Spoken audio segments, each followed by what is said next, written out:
right, welcome everyone to the February 14th, 2022 session of the Carver School Committee. If you would all please join us in the Pledge of Allegiance. Oops.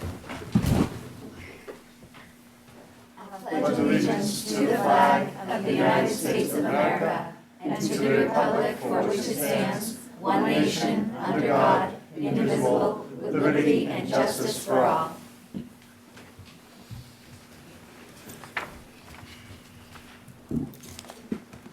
Great. Thank you, everyone. So I'm going to do the usual reminder. Yes, please. So as a reminder, this meeting is being held in person at Town Hall, Meeting Room 1. But it's also being held virtually in accordance with the Governor of Massachusetts March 12, 2020 order, suspending certain provisions of the open meeting law. Members of the public can access this meeting online via Zoom. They can access this meeting in the room at Town Hall. They can also access the meeting on Area 58 cable. As a reminder, when we get to the point of public comment, we just ask people to put their name into the chat if they are interested in participating in the public comment period from home. Generally, we take public comment in the room first and then public comment from home. Thank you, Scott. Thank you for that reminder. I see an EAPC picture, so it looks like someone's here. Tammy's here. Do you know who's speaking? Tammy is here. I just need to Okay. promote her to a panel. Give her the opportunity to turn on her. Are we doing recognition? Make her a co-host so she can turn on her video. So Tammy, you should be able to turn on your video Hopefully now. next month.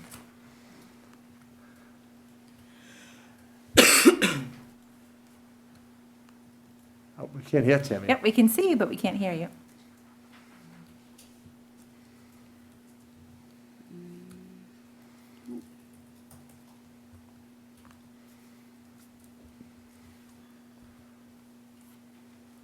She's not muted. Nope.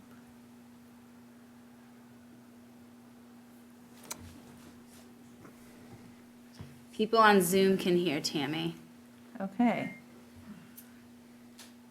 but I'm on Zoom and I can't hear Tammy.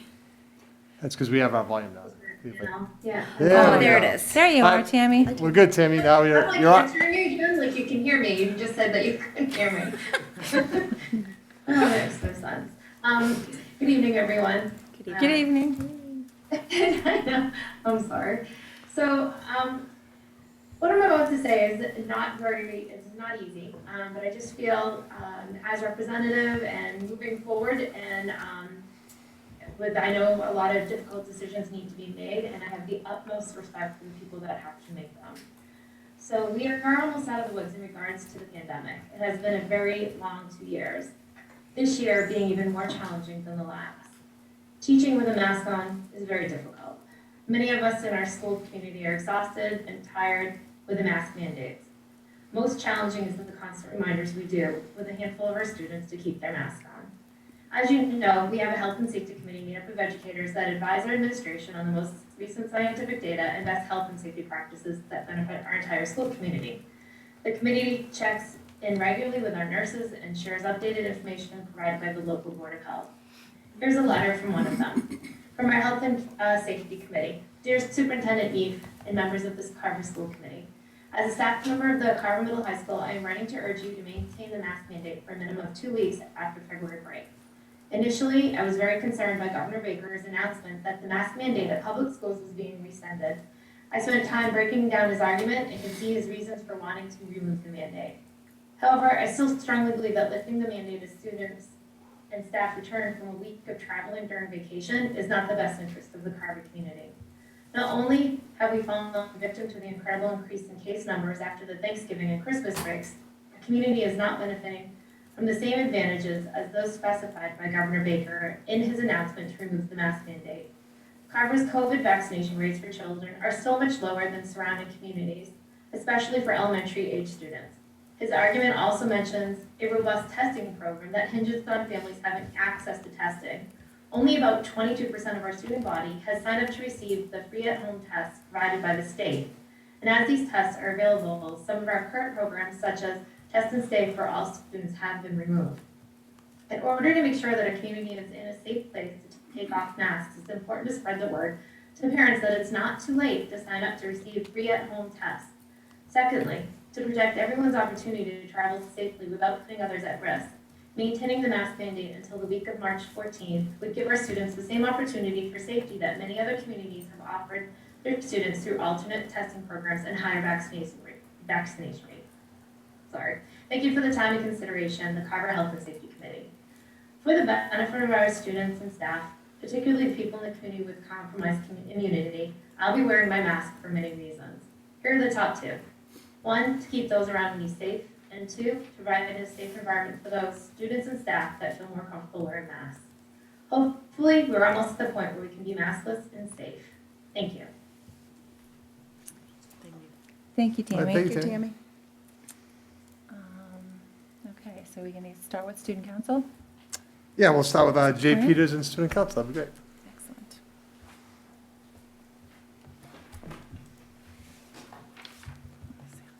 Jay, just give me a second to pull up your presentation. Okay, awesome. Triska told me you shared it, but you know, I'm Yeah, not sure. he did not, he did. Just give me a second. Thank you for joining us. Just transition.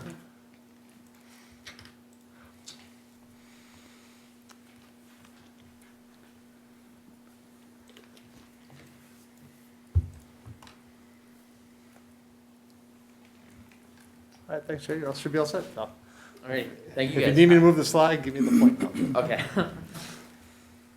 So good evening, everybody. So our main focus last month was creating what you see on the screen, this scrapbook, which is a Google Slides presentation that documents many of the events and fundraisers and activities that we held through the past year. So it's a yearly submission to the Massachusetts Association of Student Councils in competition to receive gold council status. There's bronze, silver, and gold. We've been selected as gold for the past several years, so we're hoping to keep that trend going. So this looks a little different than like years in the past. Usually we make an actual like excellence book, and it's a binder filled with like hundreds of pages of paper. But since the pandemic, they've kind of cut back on that because it's harder to do as many of the same events and everything to really like fulfill that requirement. So this is kind of like an alternative to it. So this page here, this is some spirit and engagement that we've done throughout the past year. So we had our Polar Punch fundraiser in March. We did a walk for Hunger, virtual one at the school. We participated in Old Home Day. We set up the tables and helped get ready for the event. September we started with a Welcome Back Kindness Week, and then October we ran our annual Make a Wish fundraiser.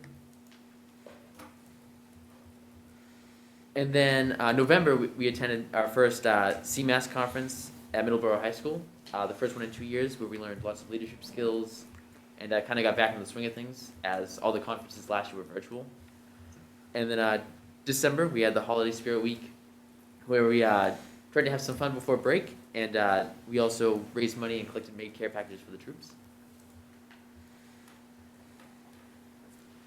And so the next thing was the bucket list. So these are kind of things we were looking to do better next year, like reflecting on this year. I know this year's not over, but the typical like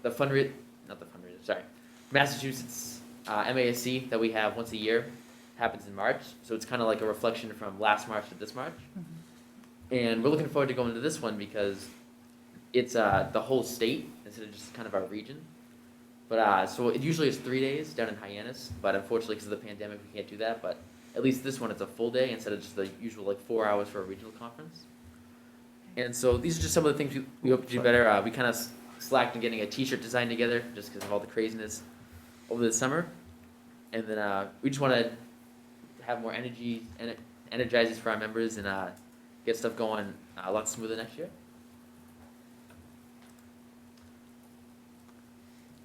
And then the next few slides are just kind of like some pictures of the polar plunge and everything that we did throughout the year. We have the Walk for Hunger, and then our Fall Pep Rally. And then these are some spirit weeks that we held around the building. It's Twin Day, Halloween, we regularly sweated School Day.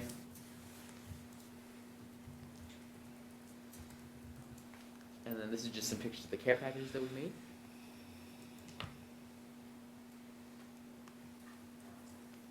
And then these are some of our favorite memories from like the past school year. So Crusader Day was a big one, and then CMASC, the winter conference that we're going to on Thursday.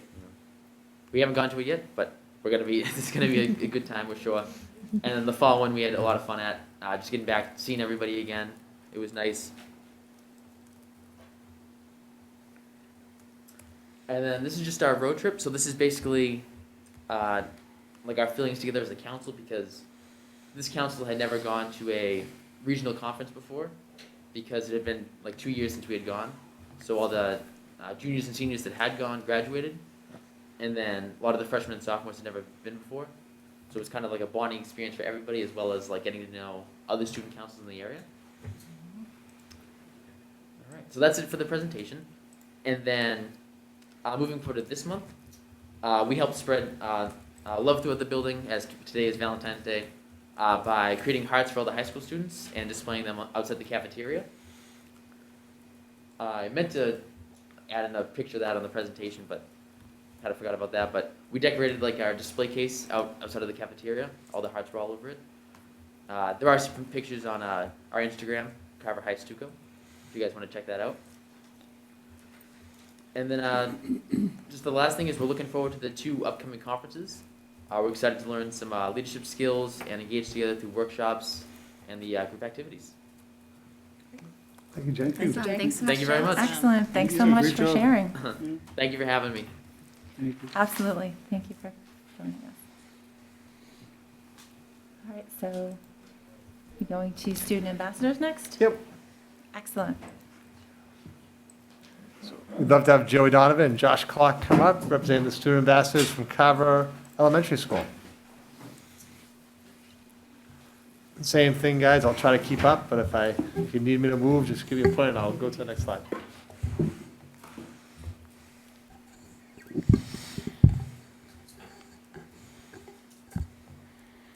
Hello, I am Joey Donovan. Good evening. I'm Joshua Clark. And we are student ambassadors from CES, and we want to share some of the great activities happening at our school. Take it away, Josh. All the kindergartens are participating in the 100 Club. Teachers have partnered with families to kindergarteners to encourage counting at home as well as in school. Mrs. Kelly, our math instructor coach, has provided families with many easy activities for students to practice at their house. Our goal is to have all the kindergarteners to count to 100 by the end of the year. My little brother, Will, is in the 100 Club. Excellent. Yoga is fun with Miss McNeil. It is a great way to calm down and have a good time. You can be the iron kind by helping others. Any teacher can nominate you for the iron kind.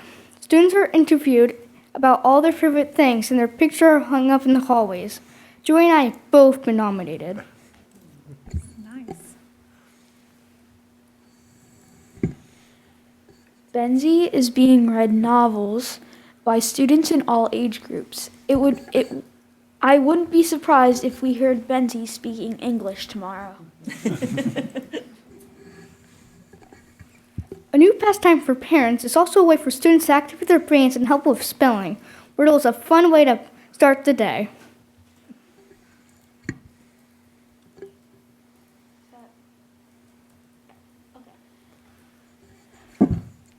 We have a new activity in gym class, Gaga Ball. It is a fast-paced game. You have to pay attention to make sure you don't get hit to remain in the game. All students love it. Carver Elementary School's first edition of the 21-22 school year was published last week. You can get updated information for our school. Stay up to date with the Coyote Chronicle.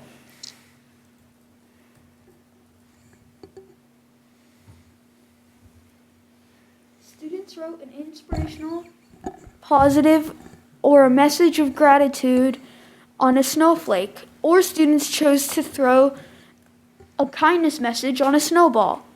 What was your message, Josh? A smile is a simple way to show kindness. This is the quote from the second grade hallway. Pathways was a field trip to the middle school. Students discover a variety of possible passions, which are robotics, biology, coding, business, drama, culinary, and fitness. I'm interested in coding. Joey, I bet you're interested in robotics.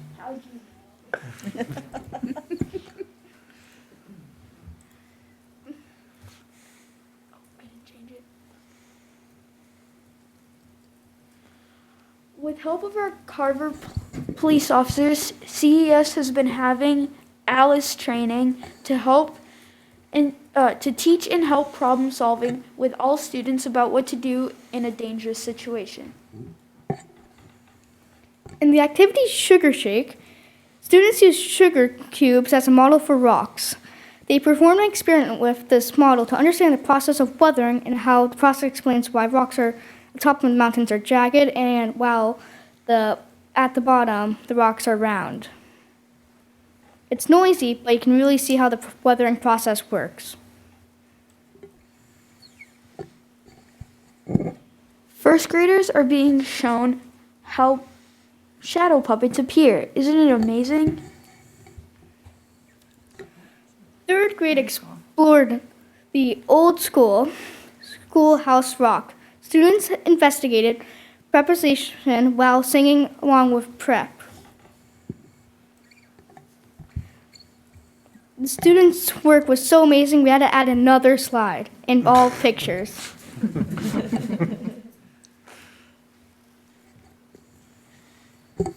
Second grade celebrated Tuesday. Why did the second graders celebrate this day? It was the second day of the month the second month of the year 2022 while they were in second grade. All activities from the beginning to the end of the day were related to the number 2 in pairs. Salt had to find Pepper how many times they wrote their name in 2 minutes, wrote about their future in 22 years, and read a story about 2 sisters, and calibrate double-digit addition and subtraction. That's a lot. The first graders created a time capsule on 2/22 to be opened their senior year on 3/3/33. They predicted their futures, new inventions, and what might be different in the year 3/3/33. That is awesome. It's crazy Scary. to think about. 33. Thank you for listening to our presentation and supporting Carver Elementary. We would like to give a shout out to our very own Miss Steed and Miss Dawson. Thank you for the time to meet us at lunch. We greatly appreciate you. Yes. If you go back to the slide with the newspaper, the chronicles, Yep, I remember. yeah, like there's that link, yeah.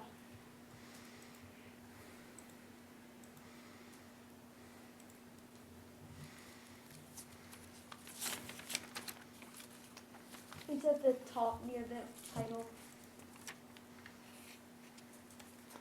There's a link in there? Yeah. Well, top left. Let's stop the show and see if I can find it.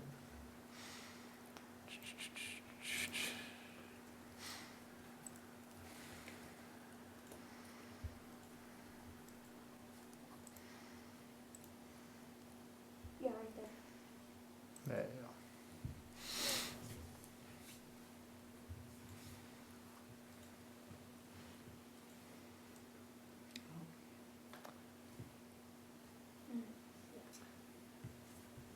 And as an aside, I actually had a prep meeting with the boys, and they told me when we get to the slide, make sure you show the link. So they're being very nice to me, saying, Mr. D, if you skip that link, why don't you go back? Even though we did have a meeting where we prepped that was going to happen. Good job, boys. Keep them This is- accountable. That's yeah. good. Scott, you might need a lesson in listening with Benzie. Yes.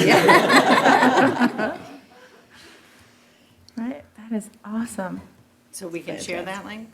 Oh, that's Or we can so access that cool. How is it being published, Ruby and Tanya? Oh, it already went home to Yeah. everybody. Yeah.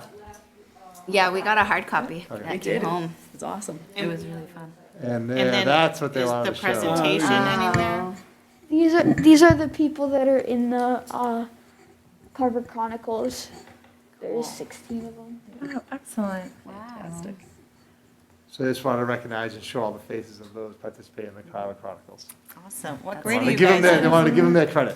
That Yeah, is it's really nice. great and very awesome. thoughtful. Thank you Yes. both very much for coming. We love having our student ambassadors come from the elementary school and share all the great things you guys are doing. So thank you so much for sharing all this with us. It's great. And can I just ask what grade you're in? Awesome.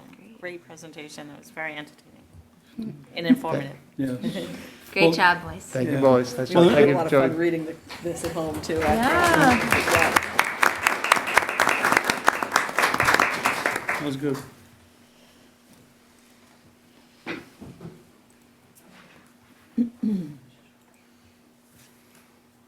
Scott, I had to leave the Zoom and go back in because I had to restart my computer, so Yeah, okay. sorry. Give me a second. No worries. I've been on this committee a long time, and those two boys stay on mic better than 99% of the people that speak. And they pass it back and forth. They did. Yeah. They did a They great did job. a really good job. Really terrific. Hear them better when they're on mic. Public speaking is a hard thing to do. You did amazing. Absolutely. Do we have a member of the wrestling team? We do not. We do? Nope, Okay, we don't. we do not. So we're moving on to Okay, public comment. all righty. Is there any, So this would be the time, if you're interested in participating in public comment at home, if you could put your name into the chat.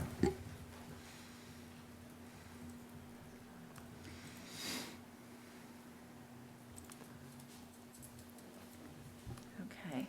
If there's anyone here that's in the room with us that would like to speak, you could please come up to the table. Everyone that wants to speak, whether they're in the room with us or they're on Zoom, will have 3 minutes. So if I use my phone, it's just to set a timer in case we get close to running over.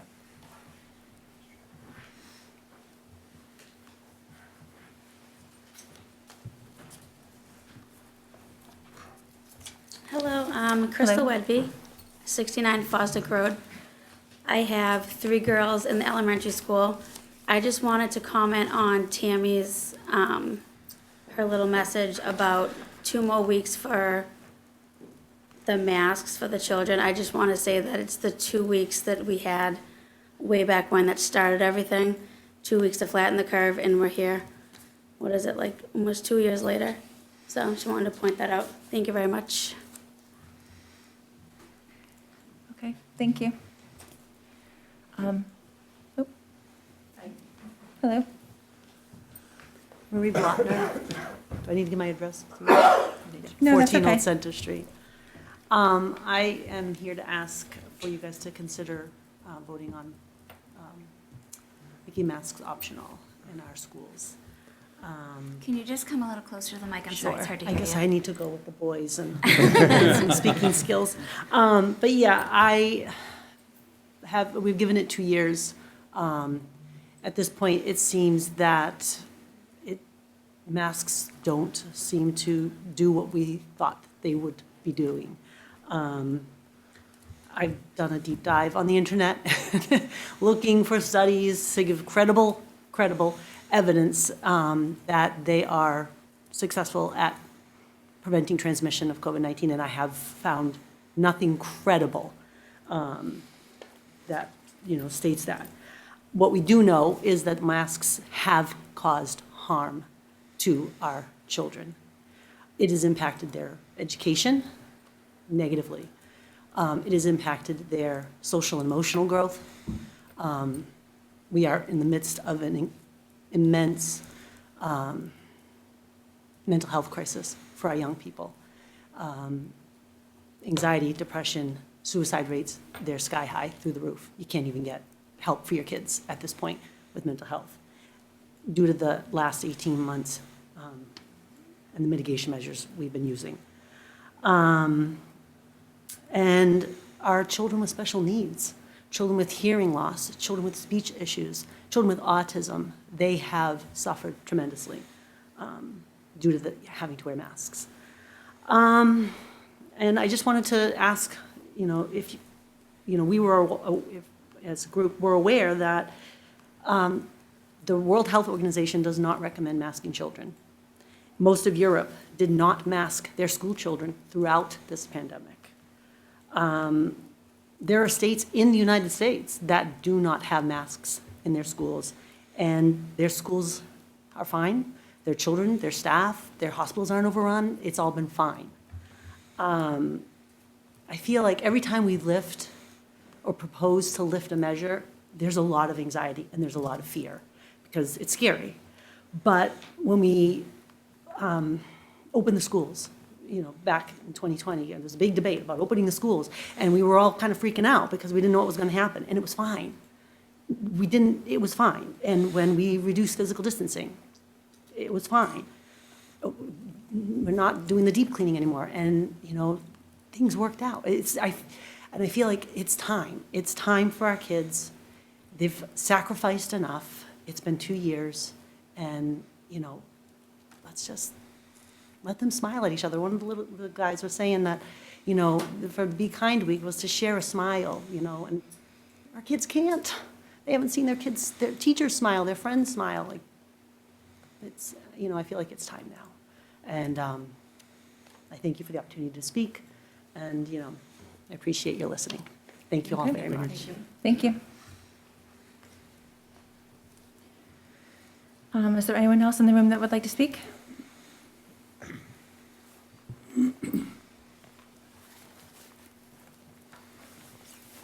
Jim Barrington, 27 Quaker Road. I certainly am in agreement with everybody who has spoken so far. I think we have done emotional and social damage to our youngsters out there. And it's about time that we remove the mask, make it optional. Let the parents help guide their kids and watch out for them. It really is time. I agree with the comments about studies. It's hard to find something that really says these masks have made a huge difference. Can't find anything that says that. So let's use common sense. It's time to let our kids be kids. Sickness is going to occur. Flu, cold, other sicknesses. It's going to happen. And we got to work to take care of them. But let's give this control back to parents. And I think we'll be better for doing that. Thank you. Thank you. Thank you.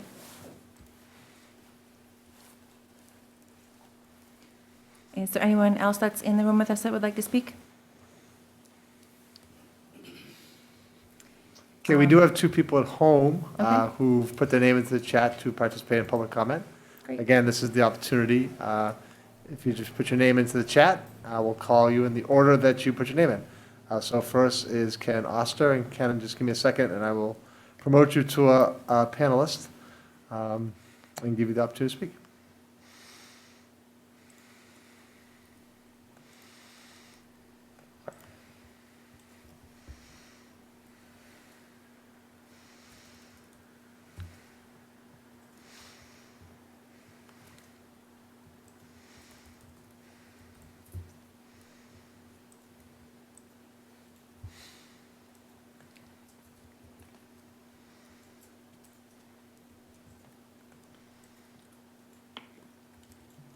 Okay, Ken, you should be able to turn your video on and participate in public comment.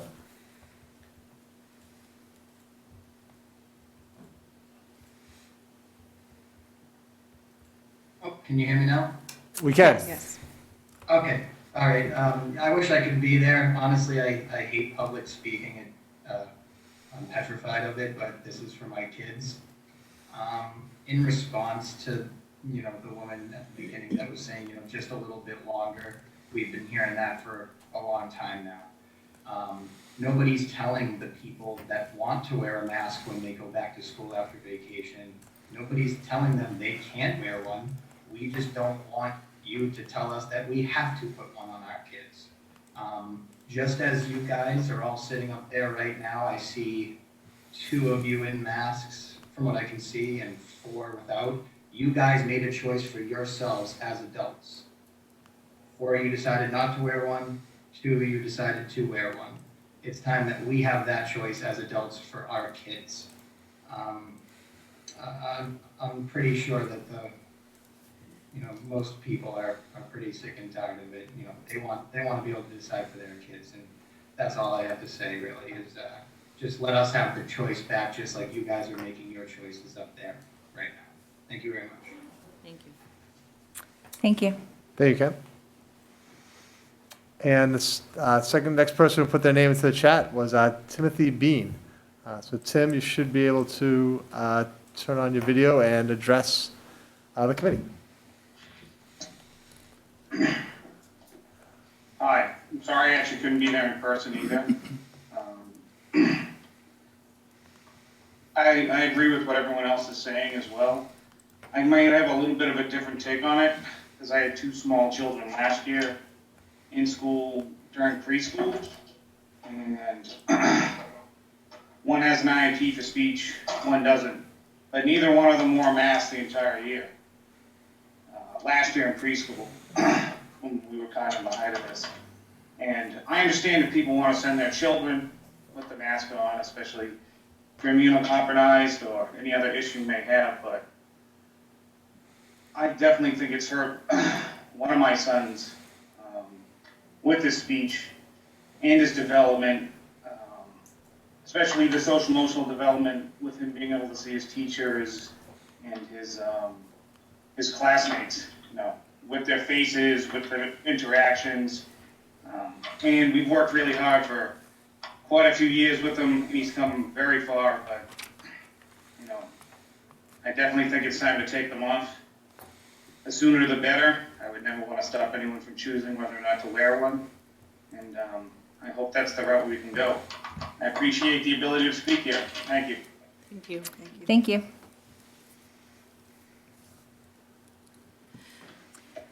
All right, it looks like we only have a comment, so.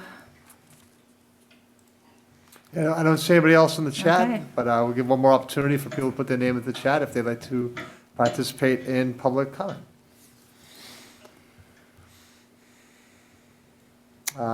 Angela Moore.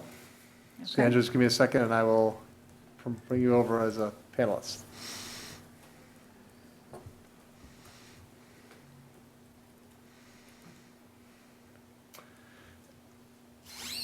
Angela, I'm not sure, I think are you listed as your Zoom name as just Angela? Yes, she is. 'Cause that's how it showed in the chat.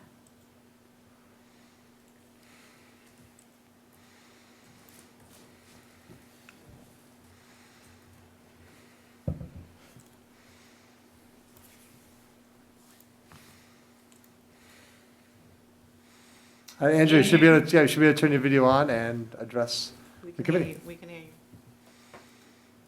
Do you need my video on too, or just, do you want my video on? That is up to you. I don't have a preference. So I am a registered nurse, and I worked in the ICU for many years.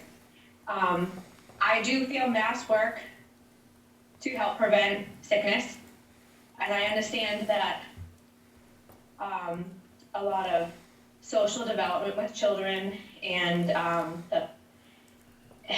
lot of people have issues with that, with the mask.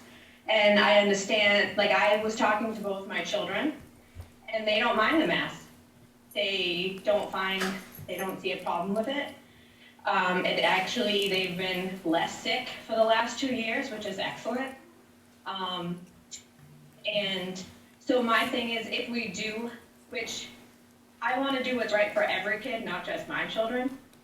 And I do understand the disabilities with other children. So yes, I do think that it should be not mandatory, but at the same time, what is going to be put into place to help keep our kids Are we gonna do more socially distant? Are we gonna make sure there's more cleaning? Are there gonna be more places for the kids to wash their hands? Like different things. I'm just curious of like what that aspect is gonna be like. And also with the teachers, how are the teachers feeling?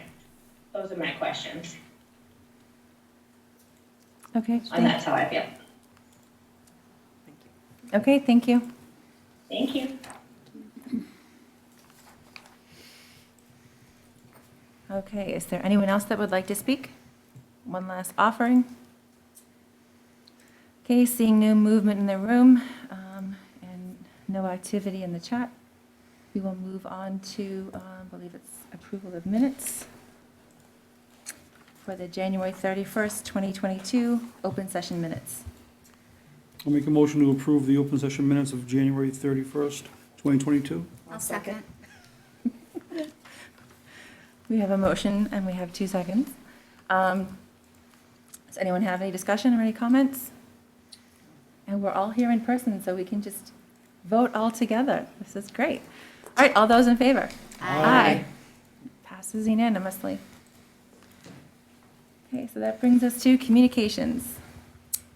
There are no, Are there any? there are no specific communications for this evening, but I can move right into personnel updates if that's good. Excellent, thank you. All right, so we've had some new hires and some resignations since our last meeting. So new hires, we've had Stephen Ippolito as a bus driver, Joanne Silva as a lunch monitor at the elementary school, Nancy Sullivan as a lunch/hall monitor at the middle high school, Wally Dillon is an ESP RBT at the middle high school. We've also had a few resignations. Linda McGloin as a bus driver, Gail Bedoin as an ESP at the middle high school, Joanne Silva as a lunch monitor at the elementary school, and Susanna Doyle as a grade 3 teacher at the elementary school. So that's been our personnel movement since the last time we met. Is that a typo? Joanne Silver? She's on both, She's on both. for the same position. That is a typo.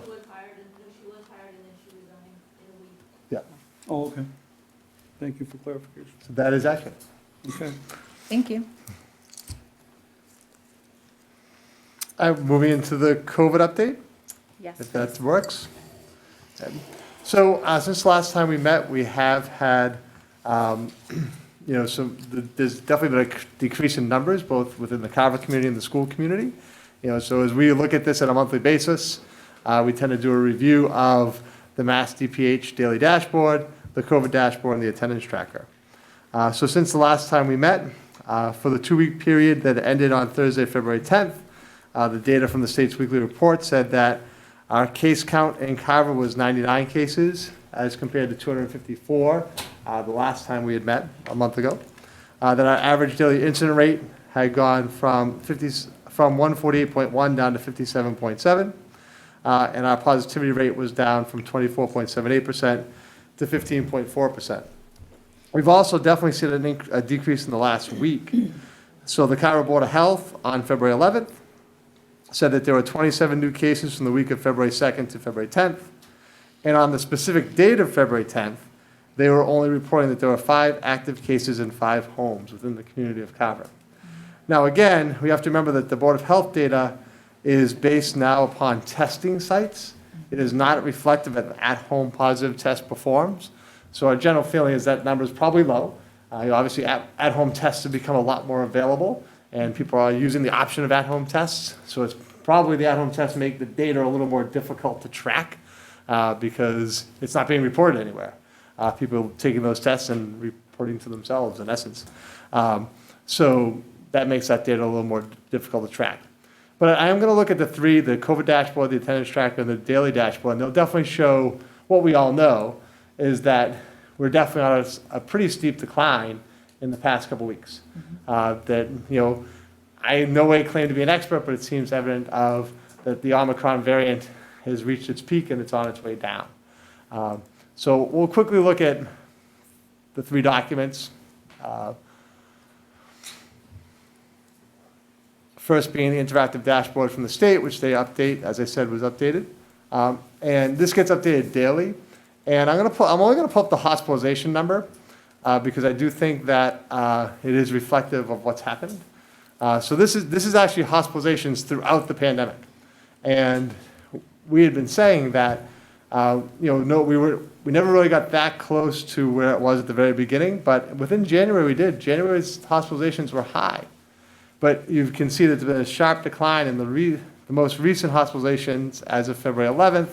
Reported here is 1,024 compared to a high of over 3,306 on January 14th.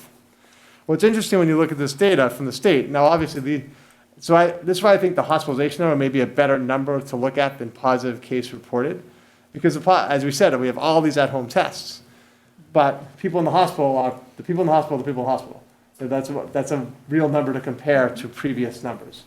So if you also look at the ICU, the number of patients in ICU, this is throughout the pandemic. So clearly, the very beginning was by far the worst within the first couple of months of the pandemic. We had a surge last winter, and then we had a steep decline, and we maintained there for a little bit, and then we had another surge. But now we're on the back end of that surge as well, with the last data being reported here on February 10th, that across the state there were 193 patients in ICU beds across the state of Massachusetts. So we're seeing, if you go through this website, I always say there's tons of information on this website. If you go through this website, which is all the state's data, all of it points to that we're beginning a sharp decline in terms of number of cases, number of patients hospitalized, number of patients in ICU. And as it's been throughout the pandemic, as we've looked at these numbers for the last 2 years, what we're seeing in Carver is very reflective of what's happening in the state. So we tend to see the same thing happening within our own community that the state sees overall.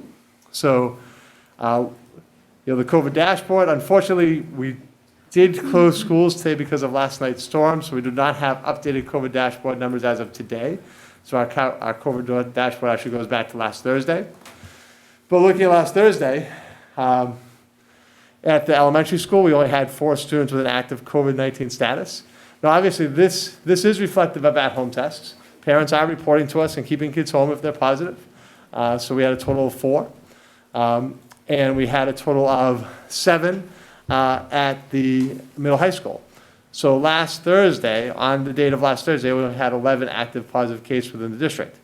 And then if you look at staff, if we look across the district, at the middle high school and at the elementary school, on last Thursday, we did not have any active staff cases. Now, as you all know, when we were looking in comparison to those numbers in January, they were much higher. We're clear evidence within our own school community that the numbers are trended down greatly over the last couple of weeks. And then the attendance tracker is the last example of the same theme, looking at the numbers.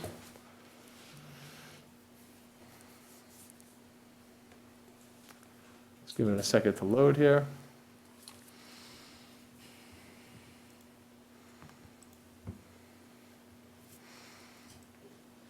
We've tracked this throughout the year, but obviously, the number we compare to is that first week we came back in January after the break, where we had our attendance rate at the elementary school was only 79.27% and 83% at the middle high school. And at that time, we had 69 active COVID cases in the buildings. We had 31 active staff members. And again, looking at those numbers throughout January, there are active cases, 84, 72, 69. These are the dashboard numbers we were looking at. And then you compare that to where we are now in February. So if we look at last week, as we said on the dashboard, we had 11 positive students, no positive staff. And look at our attendance rate in school. The elementary school, the last week, 95, 96%, which is that's very typical. That's our typical attendance. Pre-COVID, we'd expect to see 96 to 97% of our kids in school. At the elementary school, generally we run a little higher than we hear at the middle high school, probably 92 to 95% pre-COVID numbers on a daily basis. So our numbers this past week were actually pretty consistent in terms of attendance where we would normally be. So all the evidence is reflective of that we're on that downward side of the Omicron variant. Doesn't mean there's not going to be another new variant in a couple weeks. We all don't know what's going to happen. So any questions on the numbers? Or thoughts or reflections on the numbers? Anyone? No, thank you. So it's all right, I'll go right into the mask requirements.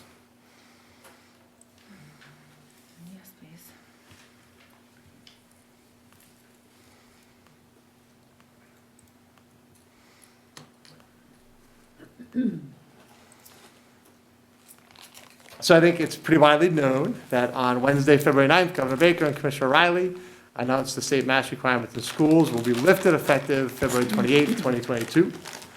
We do want to be clear that by doing that, the masking policies revert to local control, the decision of the school committee. And we also want to point out that masking does continue to be required in 2 places. The second one's not mentioned here, but I'll mention it, is all school buses. So all school buses per federal order are public transportation, and public transportation still requires masking. So students would still have to, if the school committee made a decision to lift the mandate, students would still be required under the federal guidance to wear a mask on the school bus. And then obviously, this actually came right from the DESE slide, and we're going to emphasize this throughout tonight's presentation. Any individual who wishes to continue to mask, including those who face higher risk from COVID-19, should be supported in their choice. And I think it's really both sides. I think those who don't wear a mask, if the committee makes that decision, should be supported in their choice. Those who decide to wear a mask should be supported in their choice. I took that information right from DESE's presentation from their slide. They're saying, we're turning this back to local control, but we're saying, let's make sure within your school community that you're working hard to make the decisions that best meet the needs of your community. And if that decision is to lift the mandate, that everybody be supported in their choice that they make around masking. So again, would masking still be required or recommended? Masking continues to be required on all school buses. The other place it's required is in health offices. So the Mass Department of Public Health views the nurse's office in a school as a health office, the same as a doctor's office or a hospital, and masking would be required in those spaces. So any student who was going to see the nurse would have to have a mask, and under the guidance. The next piece of this is DESE is actually strongly recommending that after the 5-day isolation or quarantine period, that students and staff wear masks around others for an additional 5 days, except when eating or drinking outdoors. What that references is, if you remember, we went from the 10 days of isolation for a positive case to 5 days. And we said students could return on day 6. DESE's recommendation is that, so it's not a requirement, they made it very clear, they're not requiring it. But it is not, they're strongly recommending. Under the old guidance, Jen, it was a requirement, but that's because the masks were a requirement anyhow. So they've updated their guidance documents to reflect their new change in policy, making it an individual choice, saying that it's strongly recommended but not required. Certainly, that's something the school committee could entertain in its discussions. You could require that students wear masks on days 5 to 10 upon returning if they are a positive case. So that's something you could take into deliberation, but the recommendation is that it's strongly recommended but not required. Same thing for a student who's identified as a close contact. So if you're identified as a close contact outside of school, you can return to school on day 6 with a negative test result, and they're strongly recommending that you wear your mask from day 6 to day 10. So I actually linked to the updated protocols. So it's basically just says what I just said, but we can look at it. Yeah, there was emailed guidance that I received today from the Mass Association of School Committees. That is the recommendation of the Mass Association of School Committees. That is not the recommendation of DESE. So the Mass Association of School Committees is recommending that it be required that students wear masks from days 6 to 10, but that is not the new DESE guidance. Okay. So, and that's why I said that's the school committee's purview. That's something you can take into consideration as we go through this decision. Certainly, the school committee could say it is a requirement for all students returning on day 5 from a positive case to wear a mask on days 6 through 10. It certainly would fall under the committee's decision. But I'm just telling you and reviewing what the guidance of the Department of Education is, which is strongly recommended. So these are the language from the protocols from DESE. Again, following the 5-day isolation period, it's strongly recommended that the positive individual wear a mask for 5 additional days when around others. than when eating, drinking, or outside. And then the same thing for the close contact. Is it strongly recommended? Within our own protocols, we actually say if you choose not to be tested, you can return from quarantine after 10 days. And you should quarantine for 10 days, return on day 11 if you remain asymptomatic. This is very similar to the document that we put out in January. The only difference is it changes that isolation and quarantine from required to strongly recommended, based on the updated guidance that DESE has put out.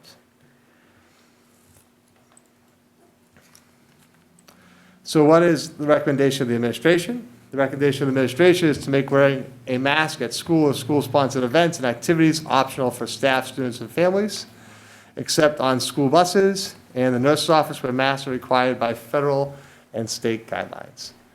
It's certainly open to the discussion of requiring the mask on days 6 through 10, based on being in isolation or quarantine. So I don't know if you have any questions for me in terms of the updates of the guidance. They're only allowed to return on day 6 if they have no symptoms, correct? If they're feeling well and have no symptoms, they can return on day 6. And I will say that not all students return on day 6. Students do return on day 6. Not all staff return on day 6. So that I think people have actually overall been pretty good about that and saying, I'm not feeling better, I'm not recovered, so I'm not going to return to school on day 6. I'm going to stay out for a longer period of time. But really, any time after day 6, they can return. And right now, there's no test required. So when you come back in on day 6, you don't have to take the rapid though the CDC actually changed their guidance on that. They're actually recommending that you test on day 6 to return if you're a positive case, and then on a rapid test. And if you test positive on a rapid test, then you would stay out until day 11, or until you tested negative on a rapid test. DESE has not taken on that recommendation. So this is where it gets,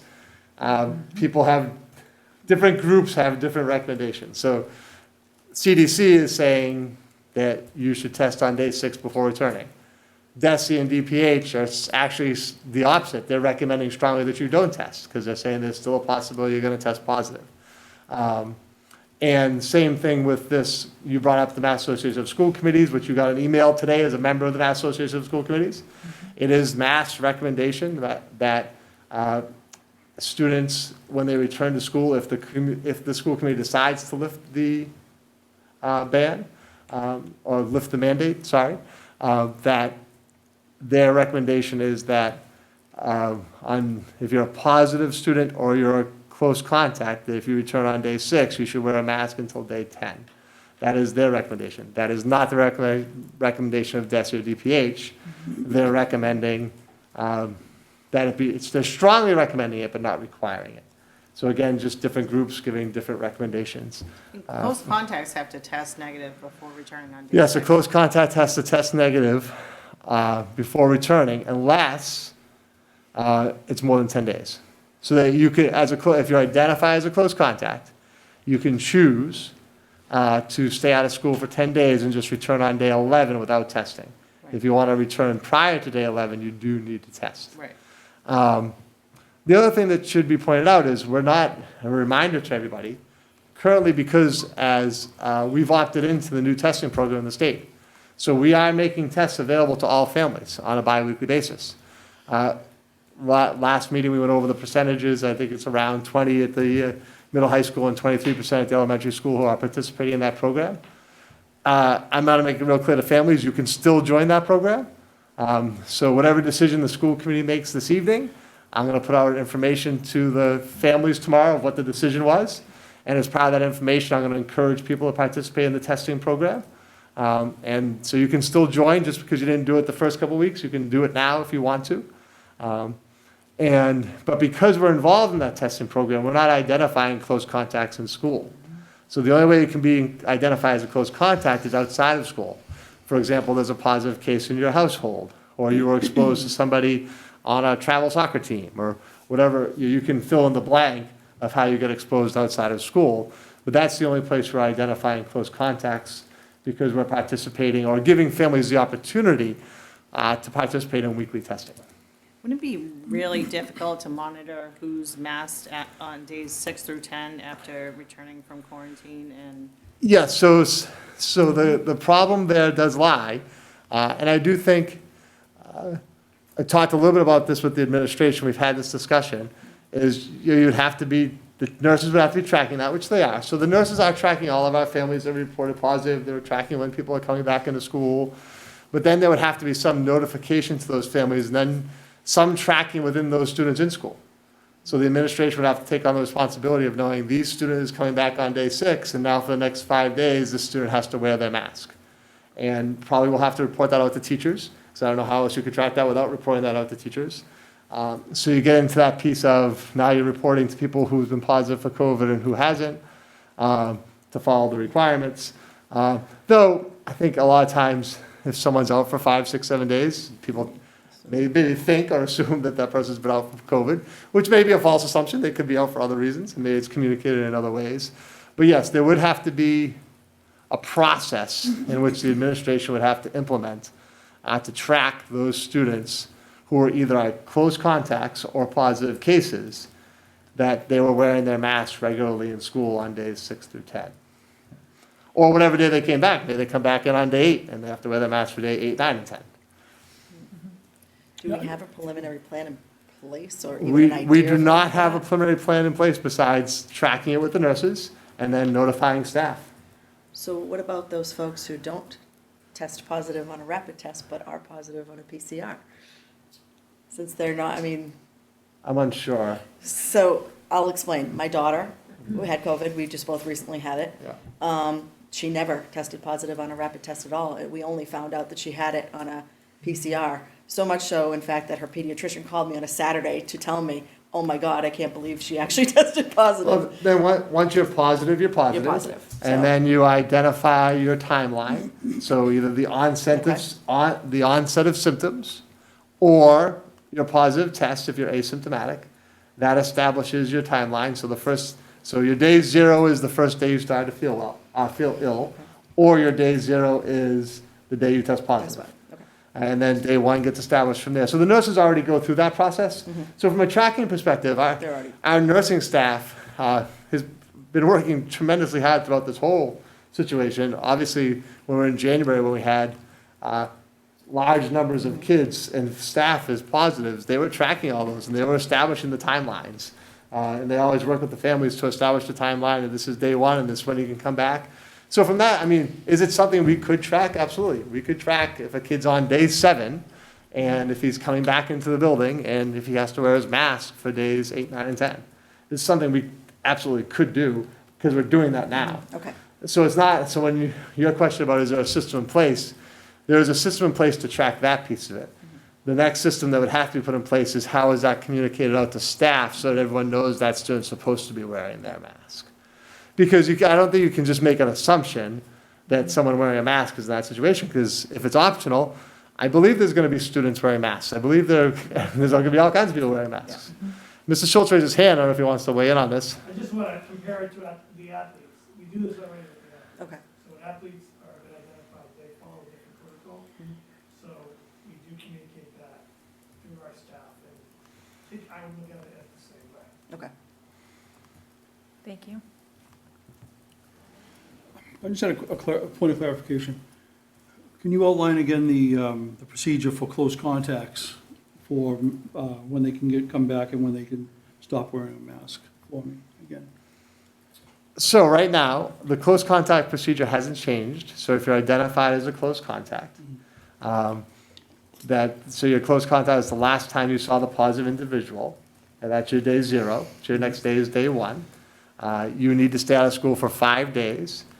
And if you test negative, you can return on day 6. If you choose not to test, you can return after day 10, so you can return on day 11. If you test positive, obviously that puts you into a new criteria. So now you have a positive test, you have to follow the positive standpoint. Right now, I think the debate question is, under the current guidance as it's been changed, it's recommended that that student, when they return on day 6, wear a mask from day 6 to 10. And the Mass Association of School committees is recommending that that be a requirement. DESE and DPH are saying it's strongly recommended. So I think that question is up to the committee of whether, if you decide to if you don't lift the mask mandate, then they're going to wear the masks. If you do decide to lift the mask mandate, you're going to have to take on that question of, do you want to require a student from day 6 to 10? I mean, it's definitely reasonable to have a student especially a student who's positive, and a student who's been identified as a close contact, wear their mask from days 6 through 10. We've actually had several cases where a student who was a close contact becomes positive on day 7, 8, or 9. So, you know, if the nurses were here to speak to this, they would say that happens. Not that it never happens, so it's something to be considered. So right now, I don't know if I answered your No, it question. does on that end of it. Just the confusion to me, because it kind of seems backwards to me. You have that protocol for people who are close contacts, but the students who test positive, even when they test positive, they can come back wearing a mask after day 5. But they've tested positive, and they will continue to test positive in most cases after they get a positive result for a while. You know, so it seems to me it should be the other way around. You know, like the people that test positive should maybe have to be out, either go back to our 10-day rule, you know, or require the mask for them for sure. But with the close contacts, those should have a little more leeway, I think. I mean, it's a kind of a different conversation, but it seems I think backwards to me. I think you could take those up separately. And in terms of there's a lot of evidence, there's a lot more evidence. And again, I never claimed to be a medical expert on these things. There's a lot more evidence that on a rapid test, that actually that shows that you're contagious. And that after a period of time, when you're less contagious, when you have less of a viral load, that you will test negative on a rapid test. But then the PCR test, they're saying there's a lot of evidence you'll test positive for 90 days. Right. So we shouldn't be giving people PCR tests again, because there's a real good chance they're gonna test positive. So I just wanted to make that distinction between the rapid test and the PCR test. Right. And then I don't disagree with you that in terms from the standpoint of, I think it'd be reasonable to say a student has to wear a mask if they've been positive on days 6 through 10. That would be a reasonable thing to put into place of the committee. But in my mind, that's kind of a secondary question. Right. So we're kind of getting ahead a little bit. So I think we have to address this in 2 ways. I think we have to start with, is the committee deciding to lift the mandate? And then if the committee does decide to lift the mandate, then I think you should take on the secondary question of, are you going to require students to wear a mask on days 6 through 10 in 2 different scenarios, 1 as a close contact or 2 as a person who's tested positive. So my recommendation would be to take up the question first of, are you lifting the mandate? All right.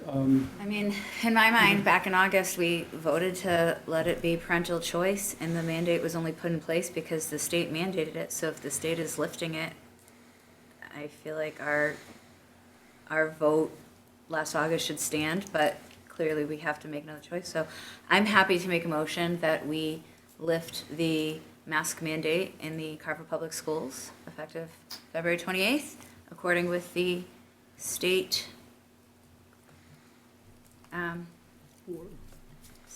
recommendations. Not that I can amend the motion. The only other suggestion I would make is Yes. that as part of the motion, you at least state specifically about wearing masks on the buses and the nurse's office. And that is the federal guidance. Except by where the- required. Okay, yeah, I It's will. in the background agenda. You Okay. have it. All right, so let me restate that. I move that wearing masks should be optional in school and at all school-sponsored events for all students, staff, and families, except on buses and in the nurse's office where masks are still required by federal and state guidelines. Second. Okay, we have a motion and a second. Is any discussion? Yes, please. Kelly? So I have some concerns over the timing of all this, because as you know, we saw a huge surge right after Christmas. And I'm not even sure that the community is aware of how close we came to having to close school, because there were so many students and teachers and staff out sick. I mean, you've experienced the double bus runs, and that was because bus drivers were out sick. I'm concerned with people gathering and traveling over February vacation, that we could experience another surge. We may not. I don't know. I don't have the right answer. I am 100% in favor of parent choice. However, I'm a little concerned about this in particular. I'm worried that after February vacation, we're going to see another surge, and we're going to have, hundreds of students out again, and, not have the staff to open school, and it's going to put a strain on our staff, our administration, our teachers, and the students, as well as parents, because now, everybody's out and they can't open school, or that they have substitutes. I'm just a little concerned about that. What I would have liked to have seen is that they extended it just to March 14th, and as of March 14th, be done. That, we vote, be done on March 14th, end of discussion, no more vote, no more meeting about this. That's what I would have liked to have seen, if possible. But I think if we have that secondary part of the motion where they have to wear a mask if they're positive when they come back to school, I'm okay. I'm okay with it. I'm good with that. I guess Okay. my response to that, if I may, would be, if there's going to be a surge, there's going to be a surge regardless whether they're wearing masks or not. And two, after Christmas break, case count everywhere was, I don't even know what percentage, like a huge percentage, because we were at the height of the Omicron surge, and everywhere is down. So, I mean, there's always going to be a risk. I mean, even now, most people, if they're choosing to not mask, they're not masking outside of school. So I feel like we can take mitigation risks, and I think a lot of people probably still will send their kids to masks, in masks after February vacation, because they may have that concern or fear, and I think that is certainly their right, but I just don't feel like it should be our job or our position to require it. No, I agree. Especially if the state is not, because the state is the one that's looking at the Department of Public Health and consulting doctors and health, and even the MIAA, which I don't think we mentioned, is lifting mask requirements in sports effective February 28th. I'm not a doctor or a public health official, and so I don't even feel like it should even be our responsibility to put this requirement, that's, so if the state's lifting it, I'm gonna go with the state, and that's where I base my decision on, because I don't feel like it should be school committee purview, but for whatever reason, they're making it our purview, so it puts us all in this very challenging position, but I feel like that risk is gonna be there whether masks are required or not, and we're just gonna have to work with it. That's my opinion. I just felt I would be remiss if I didn't bring up the concerns. That's all. Totally valid. So sorry, you are correct, Jen. I did mean to mention that on Friday, February 11th, the MIA did announce that they are lifting the mask mandate effective February 28th for all athletic events, all indoor sports. Sorry about that. When does the spring sports season start? March 21st, the third Monday in March. Right?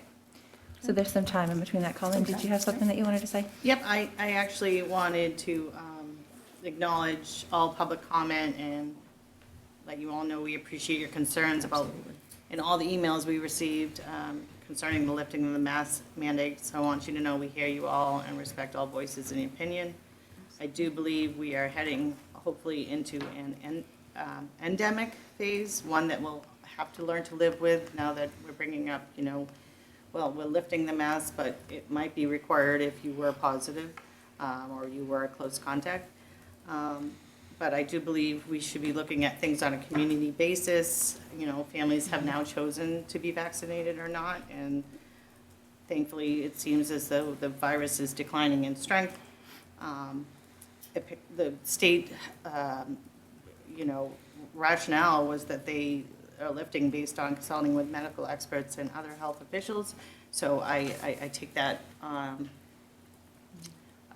with a grain of salt, but we have been asking them for, what does that mean? But I don't believe that they would be sedating it if they didn't actually do it. I do support mask wearing as optional. It's a parent's choice. Our children have been in masks for 2 years. We know there has to be some social emotional ramifications from this, the ability to read certain social cues or body language. I think we need to move forward responsibly, back to a sense of normalcy, and, out of the mouths of babes, if you're not feeling well, then you should test and don't go to school. And I trust that our community can do this and that we'll be ready and that we can support individual choice to wear it or not. And that there should be no more such diversity within our community, and that, you know, we can all move forward from here. So, thank you. Andy, do you have anything? Yeah, I just have a quick comment and a question. Since it's part of the motion, the transportation end of it, I know we're going on federal guidelines, and there isn't any law to this. Will the guidelines we accepted prior to this, with the windows being open and everything like that, with the buses and will all those still be in place? Yes. Okay. The thing, I mean, I don't agree with this. I think the buses should also be included with the masks being off. Because of just for that, the windows, the air circulation going on there as well. I mean, kids taking a ride in a bus, you know, and then being in school on masks and everywhere else, I just don't think it's really relevant myself. And the fact that these are guidelines, I mean, we pay, well, actually, the citizens of Carver pay a lot of money for us to run our own transportation system, and it is a value to our district because it, believe it or not, does save money in the end. It is under our control, you know, so this is part of our purview as well. So, I mean, that's something we might want to think about. Other than that, I mean, I appreciate all the input, as everyone else said, and to your concerns about the February vacation, they are very valid, and the people who sent us emails on that, they are valid. Agreed. But the thing about it is, this is the February vacation, and so let's wait till after the February vacation. Then, right around the corner, if we wait till the middle of March, then we have the April vacation. And then after that, well, why don't we just wait till the end of the school year? You know, because that's right around the corner. You know, so the way I look at it is the numbers are going down, let's just get it done and let the kids and the parents wear one if they choose to, or if they don't want to, let them not. That's all I have to say. Okay. So I shall share my thoughts. I have spoken to families, I've spoken to educators, I've spoken to students. I've read countless emails. I've listened to everyone that has spoken at public comment. I am by no means a medical expert. My hesitation when I heard of the 28th effective date was also February break, because of the spike that we saw in Carver, because of the fact that we did have double bus runs, because of the fact that we almost did have to cancel school. And we know that there was learning loss because there weren't enough teachers in school and the amount of students that were also missing. So I would feel it would be in our best decision if we were to delay that, maybe not to the 14th, but maybe a week after, to the 7th, just so we can see what happens when people come back, because I understand not everyone's going to travel. Some people are, and the people that are going to travel, we have no idea where they're going. They could be going to Europe. They could be going to some other part of the world where there's a different variant that we haven't learned of yet, and they could bring something back to our community. So that's, you know, my thought process behind that. But like I said, I do appreciate input from everyone. I think we're all ready to, you know, have this truly be an endemic and hopefully never have to, you know, face anything like this again in our lifetimes. Certainly not our children's lifetimes, but we'll have to wait and see. Time will tell in that regard. So unless there's anything that anyone else has to say, or if someone would like to amend a motion, we will just go to a vote. I would just like to say, if anyone does come back from vacation, no matter what happens, if your child is sick, you know, like Colleen said, let them stay at home. You have them stay at home. Take a test. Yeah. Yep, the best thing is, when in doubt, stay out. And please communicate to the school nurse's office and your school administration if your child's sick and staying home. So. And to that point, I just want to reemphasize that concept of, if families want to opt into the weekly testing, they can certainly do that, and we would be able to get them a test this week that they would have available to them at the end of the February vacation. Though I do think the rapid tests have become a lot more available, but certainly any family who reached out to us by, you know, they're probably going to be distributed in school on Friday. So if you reached out to us by Friday, we would be able to get you a test so that you would have for that Sunday before we return after February break. Okay, so no further discussion. So all those in favor of lifting the mask mandate effective February 28th, as Jen made in her motion? Aye. Aye. All those opposed? No. So 4-1. I do think we should take up Take up that the second secondary piece issue. also? And the reason Okay. why I say that is that throughout the process, we've followed the guidance of DESE. And DESE's guidance is that it's strongly recommended but not required that students wear a mask if they were positive on return to school on days 6 through 10. Obviously, we already talked about the Mass Association of School Committees says that is their recommendation to school committees. And in the past, when we've imposed stricter limits than what the guidance is, the school committee has voted on Yes. that around the issues of COVID. Agreed. So I just think we should take that All right, up as a someone like to discussion. make a I don't know if motion? there's a motion to that effect or not, but I give the opportunity for someone to make that motion. Thank you. Like to make a motion that we require masks to be worn on positive students from days 6 to 10. Okay, we have a motion. Do we have a second? Is it also close contact? Your choice, whether you want to take I a would vote say up or just positive, one. I don't think close contact. Well, we already have close contact procedures in We do. place, don't we? Mhm. So we just explained that, But I think they would be overridden by our. if you were positive. This is just on the positive, if someone tests positive. So it is two separate issues. It is. So a person who tests positive can return on day 6 as long as they're feeling better. And so there was a motion, I believe, to say that that student would have to be required to wear a mask on days 6 through 10 in school. The secondary issue is the close contacts. I think, Andy, you can clarify me if I'm wrong. I think your point of your last statement was to say that there is a process in place that those students have to test before returning. That's true. So if they test negative, they can return on day 6. And the only counter I would make, I know the nurses aren't here, is they do say that sometimes that happens. They have students test negative, but then end up being positive on day 8 or 9. So that would be the caveat for the argument to why they should have to wear a mask on day 6 through 10. But on some levels, there's more a higher level of safeguard because the close contact is taking a test and testing negative before returning to school. So they could- yeah. It's just the positive. And then also, they were just exposed to a positive person, they weren't actually positive.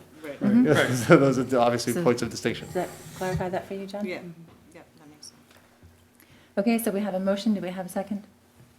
I'll second. Any further discussion? Yeah, so I have some concerns on this. One,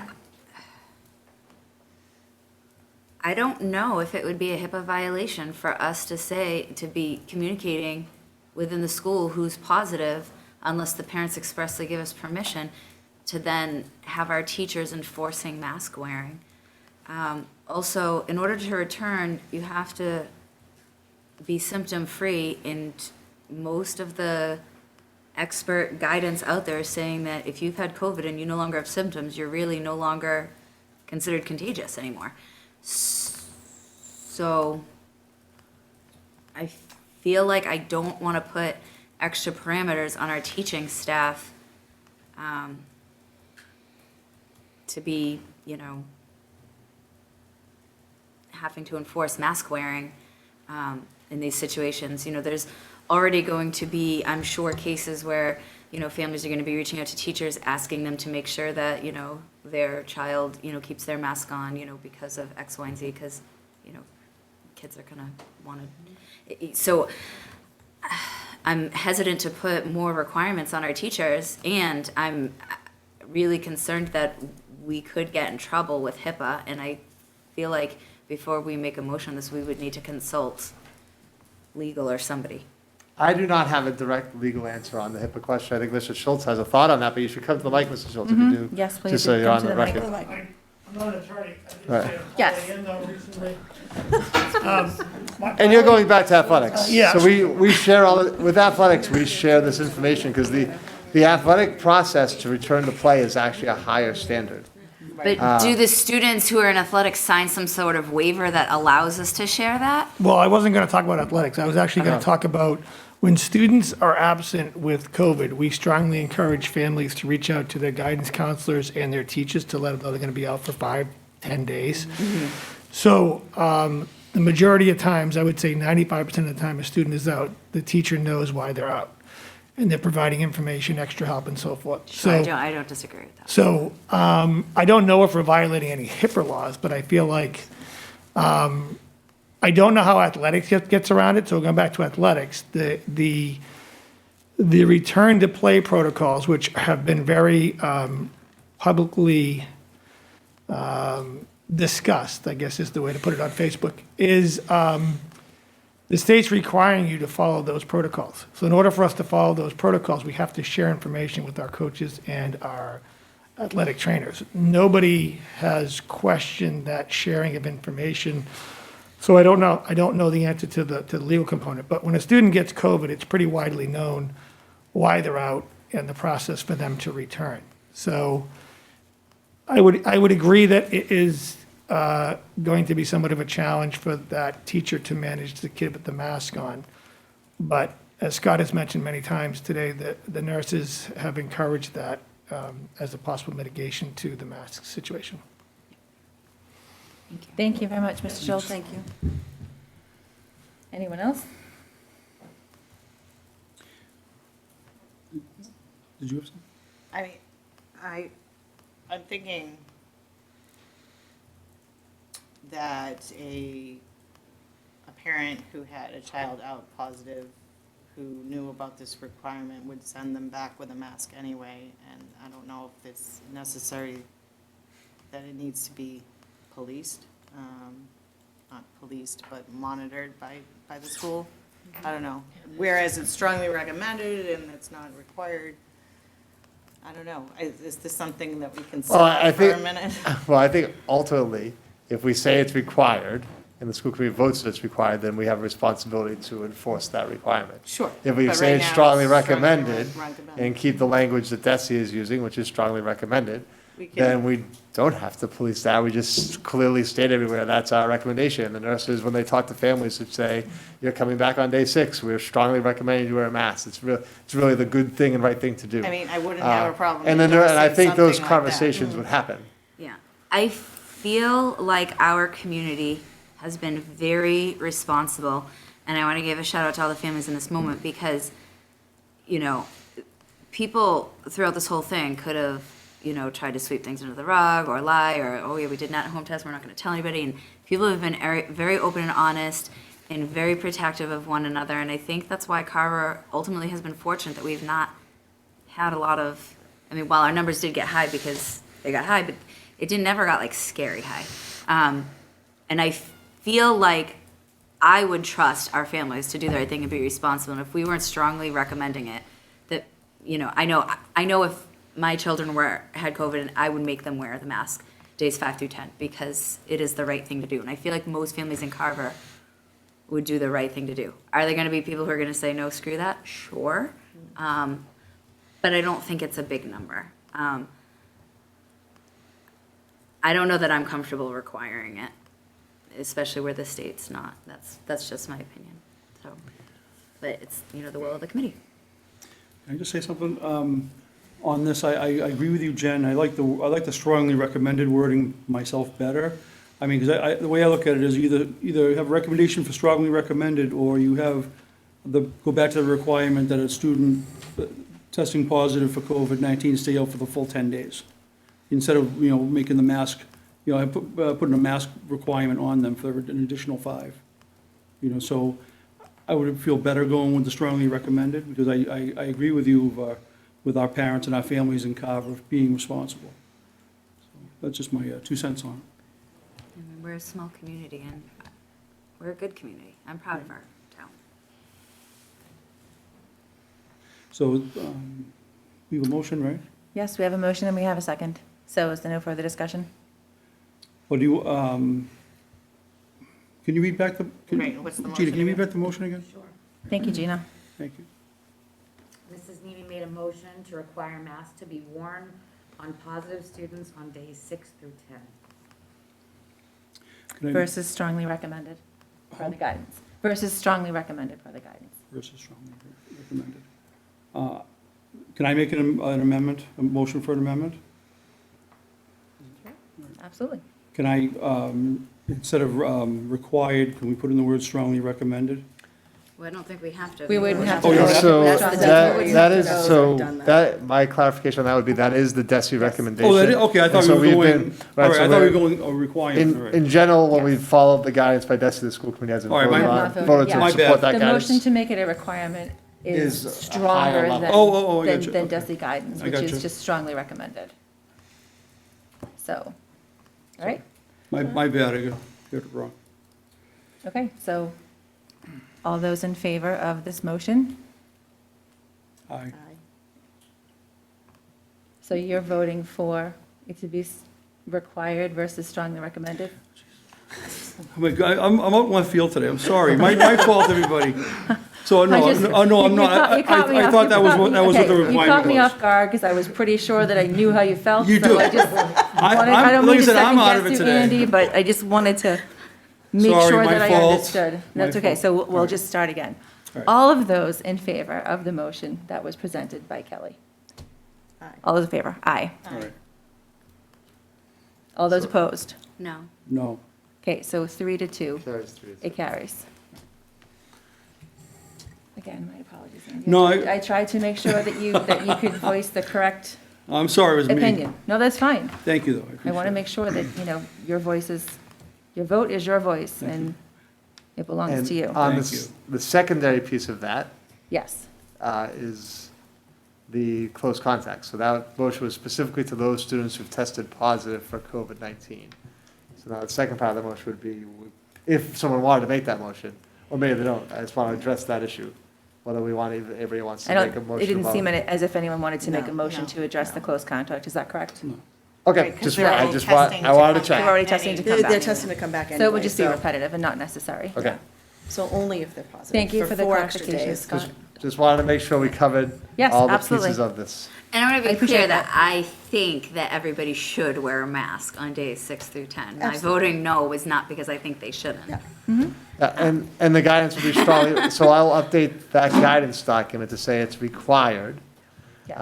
So tomorrow I will put out information to the community saying that the committee has voted to lift the mandate. But it will still be required on buses, in the nurse's office, and for a student who is returning from a positive COVID case on days 6 through 10. And then I'll also encourage parents to participate in the weekly testing program. So that information will go out to families tomorrow with an updated protocol document to reflect that. And fingers crossed. Yes, We're out of absolutely, the knock woods, on and we wood. don't have, they don't have to do that. I Right. just think Yeah, it's a happy medium. agreed. Yes. Okay, so. So are we we're excited to moving move on, we're excited to move on to Mr. Schultz's middle high school schedule. Yes. Yes. Mike, you don't have to wear the mask, it's optional now. February 28th. It's only Although in Valentine's this- I Day, guess- where else would I want to be? I guess.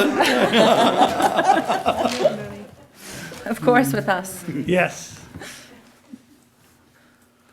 So just as a little bit of background, over the past year, the middle high school has had a scheduling committee reviewing different options for the school. Mike's probably going to touch on some of this background, so sorry if I'm stealing some of your thunder. But prior to the pandemic, the building had a 7-period schedule with 6 classes meeting a day and 1 class rotating out. And it's really part of a response to the pandemic. The school adopted a block schedule for students in grades 8 through 12, really with the thought process that it would just be an easier load for everybody to carry, teachers and students, if we were going to be in a remote situation, or even in the hybrid situation. And I do think it was very beneficial in the remote and the hybrid situation to have that block schedule. And I just think within the building, there was a lot of discussion of, the building ended up running 2 schedules, a 6th and 7th grade schedule, an 8 through 12 schedule, which it's still doing now. So for the past year, the building's been working together to come up with an idea for a new schedule to try to meet all of its needs. And Mr. Schultz is here to talk about that process and what the proposal is for the new schedule for the middle high school for next year. So thanks, Mike, for being here. Excellent, yes, thank And you. also, thanks for your welcome. input and help on the math. No problem. Yes, very helpful, thank you. Thank you. So, so as Scott mentioned, I do want to recognize, if you go back one Yep. slide, that Sorry. group of teachers. Last year, I would say early spring, we started looking at how we were going to start the following school year. And I think people really know the reason why we stayed with the two schedules was that we didn't really know what we were getting into at the start of the school year. So it was the recommendation of the union, EAPC, to put together a scheduling committee to not only look at our current two schedules that we were running, but also look to the future of potentially one schedule again. The group of committee members there, they definitely volunteered their time. I think we met about maybe 5 or 6 times.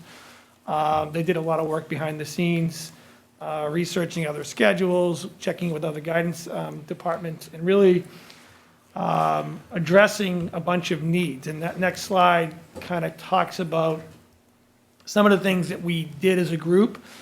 First and foremost, we started to look at the pros and cons of our current schedule. What was interesting was we had 3 schedules to look at. We had the old schedule, as Scott mentioned, which is a 7-period schedule, typical waterfall schedule where we have 6 periods a day and we drop 1 and it rotates back up. We had the 6-period schedule we're using for the middle school during COVID, and then we had the block schedule, which we had never done, to my knowledge, in Carver before, the block schedule. There are high schools around us that use it and that like it, but it does have some challenges. We did put together some student groups, so we got input from our students in, I believe, 8 through 12. We did not seek input from students in 6 and 7 solely because they hadn't lived the previous schedules. So they wouldn't have experience with that 7-period schedule. We got data from teachers and students. As I mentioned, we researched several other schools in the area. And then we explored a bunch of schedules. Either we searched them through local communities, and we had some as far as, I think, Florida and South Carolina, where we were looking at middle school and high school schedules. And we narrowed it down to really about 2 or 3. If you want to go to the next slide. Oh, we jumped to the schedule. I do want to talk a little bit more about sort of what some of the issues were with our older schedules. One of our couple of issues that came up through our conversations was collaboration time. I think a lot of teachers have mentioned this over the course of the pandemic, and also sort of now this idea of having more time to collaborate with other members of either your department, your grade level, or even some vertical alignment where you can work together. So collaboration was a huge issue for us and something that we've lost along the way in our schedules. The other thing that we had concerns with, we talked about the pluses and minuses of the old schedules, is that the block schedule wouldn't really work for middle school. So one of the ideas we had was having a block schedule for a middle school. And some of the challenges with the block schedule that we saw with the high school kids was that in some cases, a student would have English first semester one year, but wouldn't potentially have English again until second semester of the following year. So there were these large gaps in instruction in certain areas, certainly the academic focuses. So that was a concern. Some districts do that successfully, but that was a concern. Other concerns included, AP classes and so forth. So as we sorted through all these issues with the old schedules, another issue was our internship. We really like to build a double period internship for our students. In the old schedule, because of the way it dropped in some of the rotations, it was not possible to have those double period internships. So the result of all sort of the list of all the pros and cons and the wants and needs, this here is sort of has come to the forefront as a building schedule for us moving forward. Now, as you look at it, you're going to say, is that a mistake? It looks like an eye chart. That is not a mistake. And everybody looks at it, certainly some of the teachers and some of the parents are saying, how are the kids ever going to learn that? My kids have a similar schedule to this. It's either on their phone, so they take a picture of it, it's on their phone, or they eventually memorize that a day 1 is an E, and an E day goes E, C, D, F, G. Okay, so the kids do eventually get it, but there is a thought process behind this rotation. And the idea is that we try to keep the A and B together, and I think we're trying to keep the F and G together. And the reason we're doing that is there's a rotation on the top part and there's a rotation on the bottom part. So one of the things that rang true with teacher feedback and student feedback, so we had these focus groups with these kids. We sat with about 8 to 10 kids and a couple of administrators and guidance counselors, and we just asked students questions about, what do you like about the block schedule? What do you like about the old schedule? What would you like to see in the new schedule? And for each one of these focus groups, we took notes, we gathered information. And one of the things that was important in the schedule was that it continued to rotate.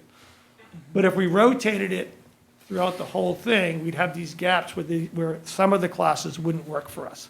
So we created this idea of a rotation up on the top half of the day and a rotation on the bottom half of the day. Again, this is a hybrid schedule with 2 other schedules, I believe Silver Lake and another district we found, where we merged these 2 to come up with what works for us. So Can I just jump in on the F Yeah. and G thing? Just from the internship perspective, I think that was a big factor. Yes. Was that, sometimes if we're sending students out as interns, in that old cascading waterfall schedule, they were going throughout the day. And sometimes that was a challenge for the employers, because they were like, yes, I want to work with students, but it's hard for me to have them come on Monday at 9 and Tuesday at 10:30. And so, if you look at that F and G block, that F and G always is going to fall between 11:52 and 2:05. So for students on internship, we try to put their internship F and G, so there'll be a consistent time period. And then the same process with A and B. A and B is always in the beginning of the day, so it's always 7:25 to 9:38. So it gives us some more consistent times to help work with employers, and that was a big discussion and Right. focus in terms of the rotation, why it's just not a straight cascading waterfall. there are also some other benefits to piggybacking periods for the guidance counselors when they're trying to line students up in a double period maybe, or, a manufacturing engineering class with a robotics class. So you can sort of piggyback those classes so that you have longer stretches of time to work with students. As you notice, the periods are 65 minutes. That was another conversation with staff and students. The middle school staff felt as though an 85-minute block period was too much time for a middle schooler, unless you're in a science class where you're doing labs and so forth. And the high school teachers felt as though a 52 or a 55-minute period, which we traditionally used to have, was a little too short. So the compromise was a 65 with this thing called the power hour in the middle. So if we want to go to the next slide, I think we talked about this. We should have had these before, but this is sort of all the stuff that we talked about as things that we want to make a note about the schedule that was there. Another big thing we missed was 2 big things, actually. If you're ever in our building during the day now, there's probably, I think, 42 bells that go off over the course of the day. That's not an exaggeration. Between lunches and the fact that we're on 2 schedules. So we're on a middle school schedule and a high school schedule. So that's going to be a bell to start, a bell to come in. So getting the building on one schedule is really important, not only for the bells, but we share staff. And it's very difficult to have a staff member who's teaching middle school jump over to a high school period because they're not ending at the same time. So common period and common schedule is extremely important. The 8th grade returning to the middle school. So when we went to the block schedule during the pandemic, the 8th grade did jump with the high school. And this idea of them leaving the team model and going to the high school. It has some success for us, but it also has some challenges for us. So bringing students back to one schedule and being more on the middle school side is something that 8th grade teachers really thought was beneficial. I mentioned the 65-minute periods, and then we talked a little bit about the electives and allied arts. They will continue to run as a semester-based. I think we talked a little bit about this as well. We talked a little bit about the electives. Sometimes you can piggyback electives. We talked about the 6th and 7th grade students will still be on teams, so we can maintain the team structure. They're going to have an AW as well as the power hour, which we're going to talk a little bit about the power hour in a minute. You answered one of my questions. What's that? Yeah, and then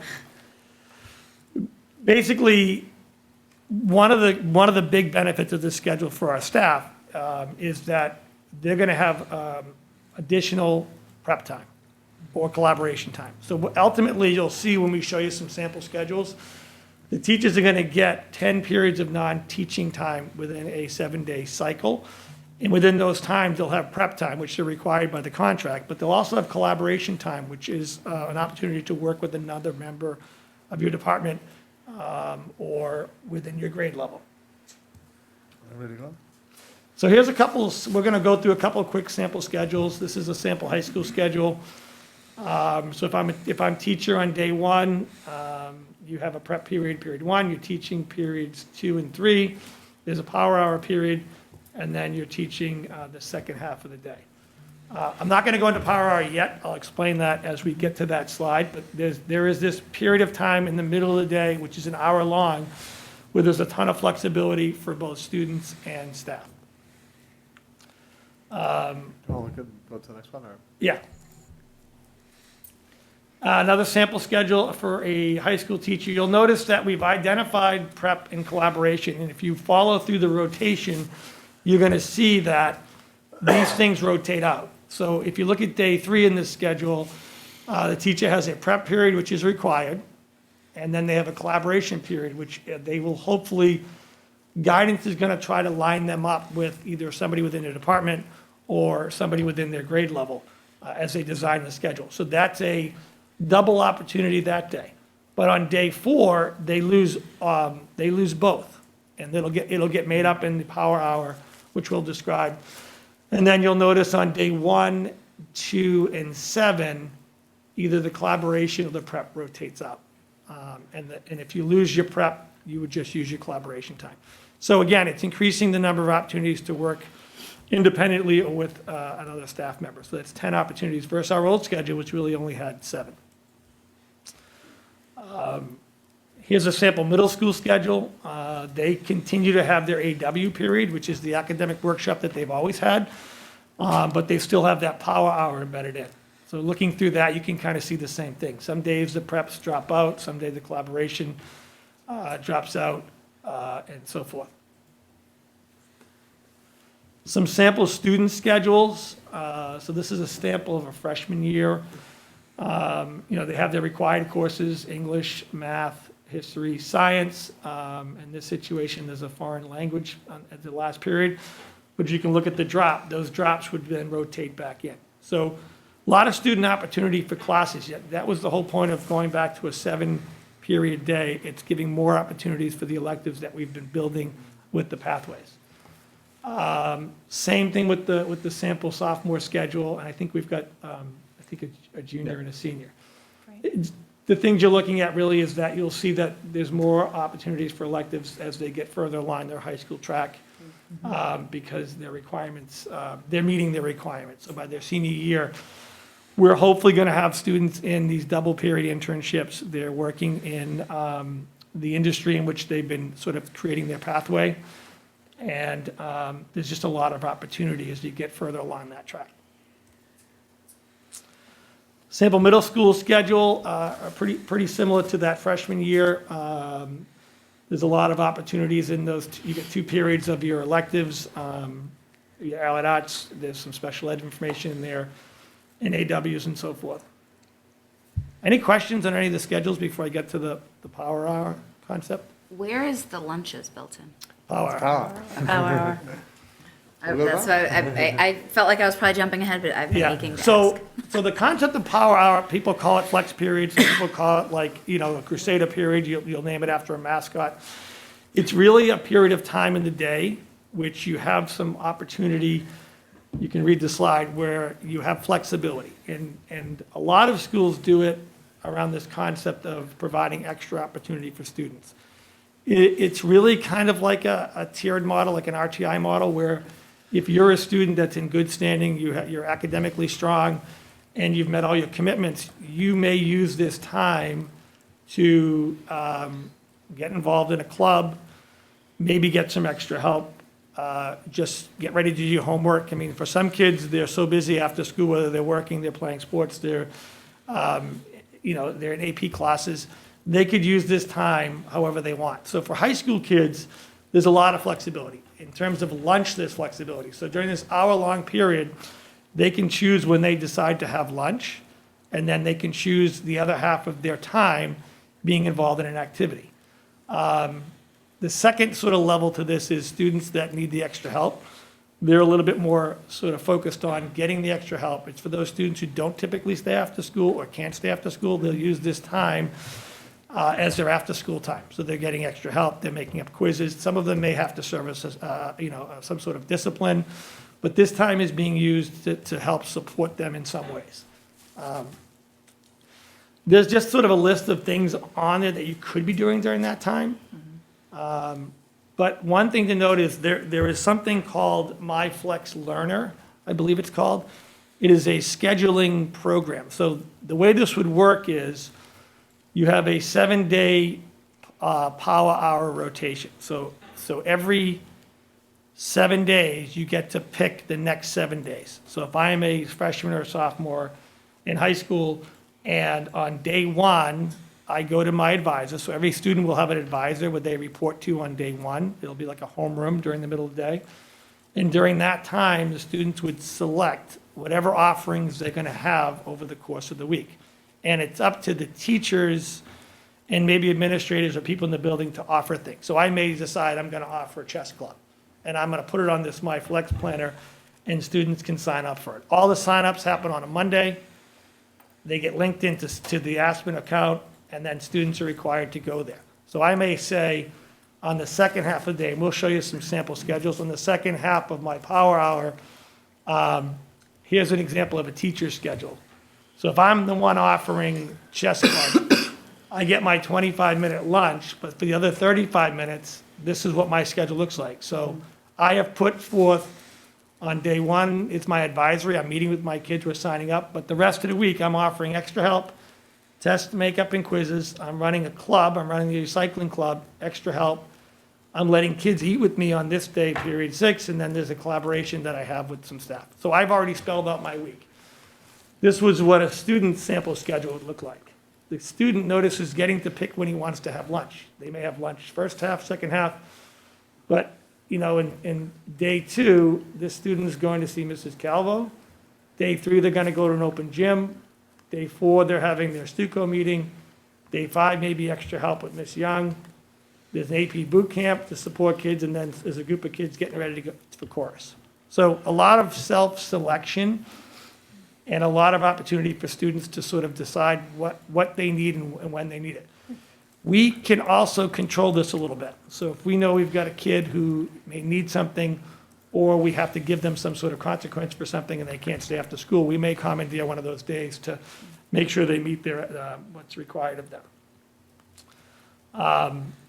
The middle school looks a little different. So the middle school teachers were concerned, and rightfully so, that 6th and 7th graders, this may be too much for them to start, too much choice. So we're still working out what that looks like, but ultimately, within the 12 academic teachers in the middle school, the 3 teams, and some of the special ed staff that work with those kids, they may decide to offer 8 things a week and rotate the other 4 people into different collaboration opportunities and stuff like that. So a lot of flexibility with them.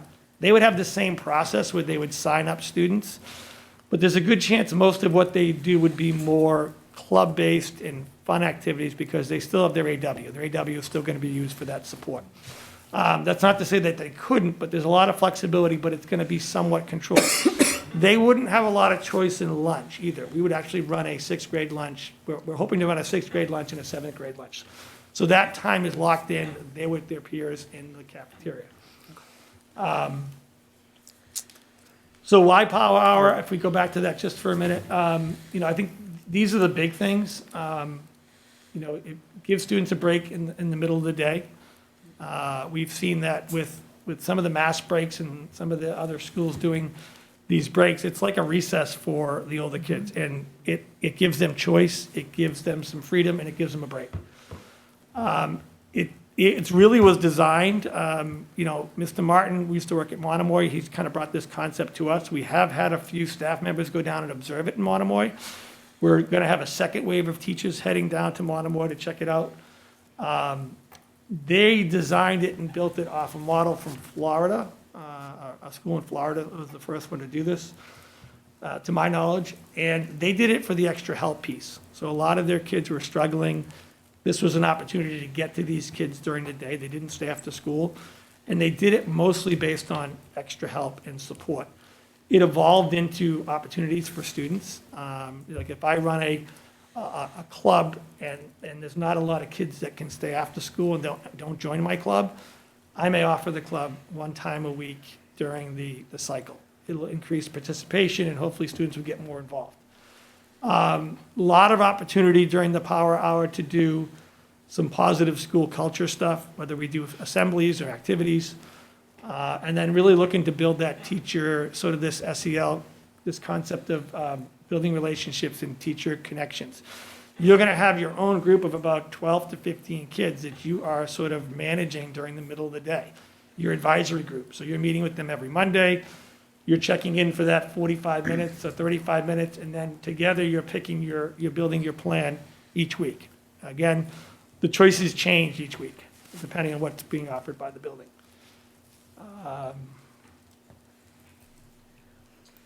So we went through those schedules, and I think that's it. Okay. I'm sure there's lots of questions. I know I have a bunch. Anyone have questions? You go first. Okay. Because your questions might match ours. So I love the concept. I love that the kids will have, a little bit more control over some part of their school day, right? I love the fact that you guys are recognizing that middle schoolers might need a little bit more guidance with that. So my question, so say we don't have a middle school sports program. So the after-school sports club that we currently have, will we still have that? Or Yep. will that will still take Yep. place after school? Okay. Yeah, the intramurals club. Yep, intramurals. Yep. Sorry, I couldn't remember I call it afternoon sports club, but thank you. And then what, I noticed you had chorus. Would that just be a practice for chorus, and would chorus still remain a course, like a class, the way that it is now? Yeah. Okay. It would be an opportunity for students to practice. Let's say they're getting ready for the holiday concert. The band teacher could take that time and practice for the week. I think Mr. Martin said that when he went to visit the Monomoy trip recently, the kids were preparing for the holiday concert, so they were walking around the building, and the band was using that 35 minutes to rehearse. So we wouldn't be losing any after-school activities. There would still be after-school time for staff to be working with students, but you'd be embedding another opportunity throughout the day. Yeah, I know, it's great for the kids that can't stay after school. Yeah. One more question. Yeah. Band. What's happening, what's happening, what will band look like in the schedule compared to what it is now? So band would not be part of that. So right now, the band was during our study period this year. It goes back to its own period. So it'd be a Okay. 65-minute period, yeah. Okay. Those are my questions that I want to clarify. Thank you. I don't know if that helped you or not, but. No, yeah, you did. You hit on a couple of them. One question that I have, I'm happy to hear that it's going to be more structured for the middle school, because I agree that I think that would, as a parent of a middle schooler, I would be concerned with that decision. And I also, on the flip side, think it's great that we're giving high schoolers more options to have some control over their day, because as we're preparing these young adults, I think that's good. The one thing that went through my mind when you were describing the power hour is just how do we ensure these kids are where they're supposed to be, and there's not just a bunch of people floating around in the hallways, because it's not an assigned lunch, and it's not, I'm concerned on the challenges of Logistics. Just tracking, as teacher comes up, to a group of students, where are you guys supposed to be right now, and how are they, managing that? I honestly don't know. I've never done it. But what Mike Martin tells me, and again, we're going to go down and have people witness it. That is a big concern of people. How do you know where these people are going to be? And I'll go back to the operating under the 95% rule, which is what we talked about here today, was that 95% of our students will come in following these mandates and these protocols, and they've done a really good job of that. Yeah. So, as Mr. Martin said, that was a concern. And what happened was there were the same 5 or 10 kids that he chased around the hall to make sure that they would go where they were supposed to go. But ultimately, the majority of the kids knew that this was a great opportunity for them, and they followed the rules and they complied.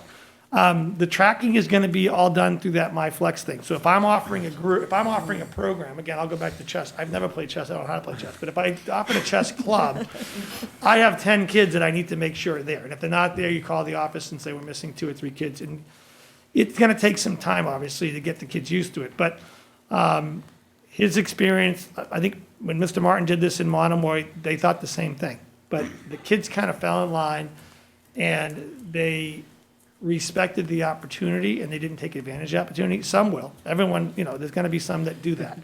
But ultimately, we think that the risk, that the reward is far outweighs the risk of having kids wandering the halls. The other 2 things you mentioned about this, I just want to mention this. The older kids having the flexibility and the responsibility, what the feedback that the administration from Monomoy has received from colleges and other places where kids have moved on to is that they're far more prepared than other kids when it comes to going to college or sort of going places we have to make independent decisions because they've done it and they've experienced it. So I think there's a lot of benefit to this.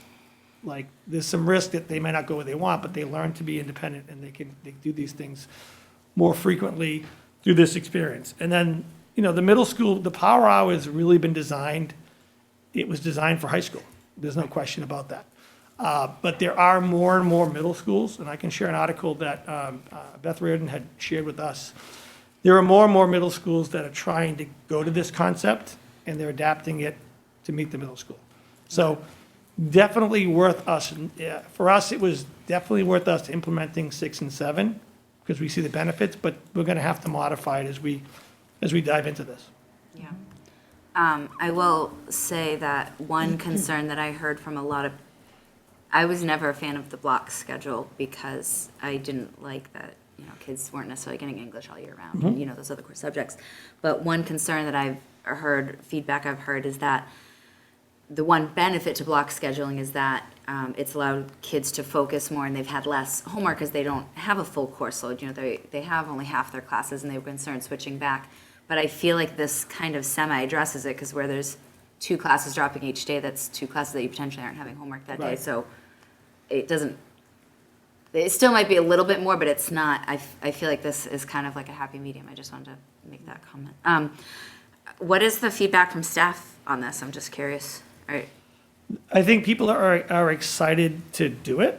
I think there is some anxiety around it with some of the things that you've said. I mean, how do we know where kids are going to be and what's the lunch going to look like? I think there's a lot of concerns around lunch. Again, I honestly don't. Food is important. I don't know because I haven't done it, but I have talked to other districts that have done it. Yeah. And it's been a huge success. So we have been talking with Teresa, our food services director. We've included the custodians in the conversation because you're going to have kids eating in different places. They'll be eating in classrooms. We got a renovation of our lobbies coming hopefully this summer into next year, and we'll be able to create these spaces for kids. Maybe that we call them senior privilege, where the seniors get to use the lobbies and whatever. We don't know what it's going to look like. A lot of school districts have that, so it is a big shift for us. Like, there's going to be some people when a student walks out of the cafeteria with a tray that their heart's going to beat a little faster. But but ultimately, this is what other people are doing, and this is what the kids are used to. I mean, they're used to sort of going to malls and being able to sit in comfortable places and plugging in their Chromebooks to do work. And we're just going to create those opportunities, I think it sounds exciting. Yeah. Very exciting. Right? Brings me back to work study in high school. I had the last 2 periods off so I could work 5 days a week in accounting my junior, senior year. So it was a great opportunity to have. So it makes sense that you're moving towards that type of a model. So there is some consistency for planning and for employers to make it more attractive for them to offer students interns. So that's great. Anyone else? So the high schoolers are going, they were at 6 and then they moved to 4 and now they're going to 5. 7. Okay, because I just don't understand They how the were drop at, works. they because- were at 7, so Okay. it was a 7-period schedule. You'd have 6 classes a day. So you'd have period 1, 2, 3, 4, 5, 6, 7 would drop off. But people had 7 classes. Okay. Some people had to study, so some had 6, some had 7. Then they went to a block schedule where they only had 4 each semester, but a total of 8 for the year. For the over the course of the year, they'd have 8 classes, 4 semester 1, 4 semester 2. Now they're going back to 7 periods, but instead of only dropping 1, you're dropping 2, which allows the periods to be a little longer. Okay. So it gets that better. The old schedule was a 58-minute period. This is a 65-minute period. So it extends the period a little bit, which was some of the discussion through the scheduling committee, was they liked some of the aspects of having that longer block class. So the drop classes move back, rotate back in at? Yeah, so if you look, if you go back to that original Sorry. schedule. I've been out of It does practice. look like Chinese. It does look a little bit like Chinese, but if we go back to the original presentation, let's see, let's stop it for a second. And the 7 periods was another compromise. So the middle school was used to the 6. The high school had 8. We still wanted to be able to get, so a high school kid now could actually take, I think, 12 different classes over the course of the year because of the semesters and because of the block schedule. So it's 8 plus ultimately you can take 4 electives. So you're taking potentially 12 classes versus the 6 that the middle school have now. So the compromise was, instead of having 12, with the 7 period schedule, we bring it back to where we were, and students can still take 9, 10 classes in that model. So a lot of opportunities for electives, which we're trying If you to go do. back to the actual schedule, on day 1, the student has E, C, D, everyone has power hour, building-wide. F and G, and their A and B class rotate out. Those are So classes drop they down have, the they're just bottom. not there. They don't have it that day. Right, they'll have it on Tuesday. Yeah, but on day 2, they start with AB or BA, and then they go, so the 2 classes that dropped on that day actually start the next day. And then that E, G, and F, C, and D drop. So as you go through the cycle, every class drops out. And every class drops out twice. There's a lot of schedule, I mean, I could share with you a bunch of different schedules we looked at, but there's a lot of schedules that actually drop 2 periods in their schedule. And this would be, I think it takes 7 days to get through the rotation. There are some schools, I think my kid's school, it's like 16 days in the rotation. They just keep rotating through and dropping and adding, and I have no idea what their schedule looks like, but it gets complicated, but the kids figure it out pretty easily. And, the beauty of this is that I know that you're adding 7 classes now, and they're used to having 4, but there's always a sort of a break. So they don't necessarily, aren't responsible for the work of AB on day 2. They pick it back up on day 3. So they can either do that work during power hour the next day, or they could do it the night when they don't have a, EF day or something. Thank you. I don't know if that helped, Pauline. No, it does. And just for folks at home, I'm assuming between now and when this is implemented in the fall, there'll be presentations and communications, Yeah. right, yeah, with students and yeah. with families, so people will have a little bit more of a chance to understand it and ask questions and those types of things. Yeah, we have an 8th grade parent step-up night, so 8th grade to 9th grade Thursday. And I'm sure we're going to share a little bit of that with guidance. It's more about the electives in the program of studies, but we will touch on the new schedule. Excellent. Anyone else? Andy? A quick question for you. I was just looking at the building use schedule there. My first question to you, Mike, is I want to know what song that makes up. All I was seeing was musical notes going across. I don't know, I'm sure we can figure that out. C-D-A-D. Yes, that would be interesting. That's a task for the musical Okay, yeah, music it's a department. But just get back to what Jen was saying about tracking knowing where kids are supposed to be.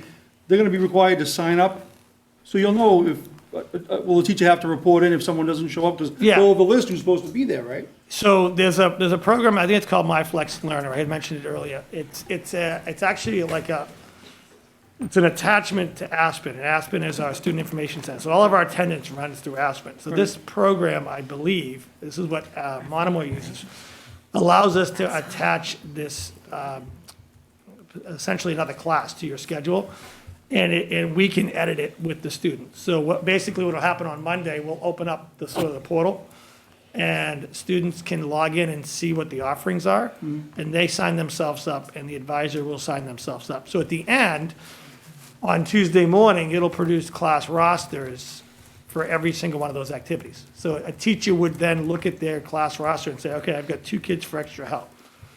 And then if the 2 kids don't show up, they can just email the office or contact the office. And when do they have to have that locked in by? Can they change it? Does it have to be like the night before or the day before? So it has to be done on Monday. All on Monday, okay. On Monday. So Monday, by the end of the day, they have to lock in. Now, obviously, if a kid wants to switch or, a teacher's out and we can't offer that, there's some flexibility, but it's going to be up to them to sort of manage that with staff. And we can see the back end of that from the administrative side. Okay, thanks. That's my only question. Okay. Anyone All else? right. Thank you very much. Thanks, Mike. Thanks, Mike. That's great. Yep. Thank you Very so much. exciting. Gotta bring in kazoo and next time. I wanna know what that song is. Definitely. I'll throw something together for you. Thanks, Mike. I'm going to hold you to that. All right, so next, we're excited to have Jen Kelly with us. Sorry, Jen, that you were kind of later on the agenda tonight. We should have moved her. So, each month we've been kind of doing a curriculum overview, and we've gone through all the middle high school departments, and now we're shifting to curriculum overview at the elementary school. So we're going to start with an overview of the math curriculum at Carver Elementary School. We're glad to have our math coach, Jen Kelly, here with us to take us through the curriculum. Thank you for having me. So I'm super excited to be here. We've made some really big changes at the Carver Elementary School the past couple years with our math curriculum. I was here probably pre-COVID and presented about the rollout of our Bridges math curriculum. And at that time it was just K to 2. So now I'm happy to say that we're all successfully in the path of pre-K to 5, working with our Bridges curriculum. So right now, as we are implementing math at Carver Elementary School, we're obviously following the math curriculum frameworks provided by the DESE, and we're using Bridges and mathematics to provide that curriculum to our teachers and our students. So the Bridges math curriculum is developed by the Math Learning Center. They're a nonprofit organization out of Oregon, and they developed their program to really provide a rigorous mathematical program that helps kids really engage with the mathematics and discover how and why things work versus just that rote memorization and teaching. And that's one of the things that our math curriculum committee decided that we really wanted to go forth, especially with younger kids, making it a hands-on approach to their learning. So we adopted Bridges in 2019, 2020, and we were off to an amazing start. And then everything happened in March, and we never got to finish our first year. So that first year, we had our pre-K through second grade students working on it, and we eventually rolled out grades 3 through 5 last year in the middle of the pandemic, which was a challenge. So currently we're in year 3 and year 2, but I kind of am saying to the teachers, we're kind of year 1, year 2 again, depending on the grade level, just because this is our first year fully back, making our way through the curriculum. So as I mentioned, it's a comprehensive curriculum. It hits on all 4 domains of mathematics, which is operations, algebraic thinking, numbers and operations base 10, geometry, and measurement and data. It has a very deep focus on conceptual understanding, and it really stresses that there are multiple ways to solve a problem. And the engagement that we see in kids and the way that they approach problems is very evident in what we've seen so far. And it's really helping our kids to build a strong sense of number sense so that when they get to the upper grades, 3rd, 4th, 5th grade and beyond, that they understand why they're doing something and not just doing it and following a process. And we've seen a shift in the teachers' thinking and a shift in the students' thinking as we've been implementing the program. So what does it look like? It's students talking about math more than they ever have in the past, in my experience teaching.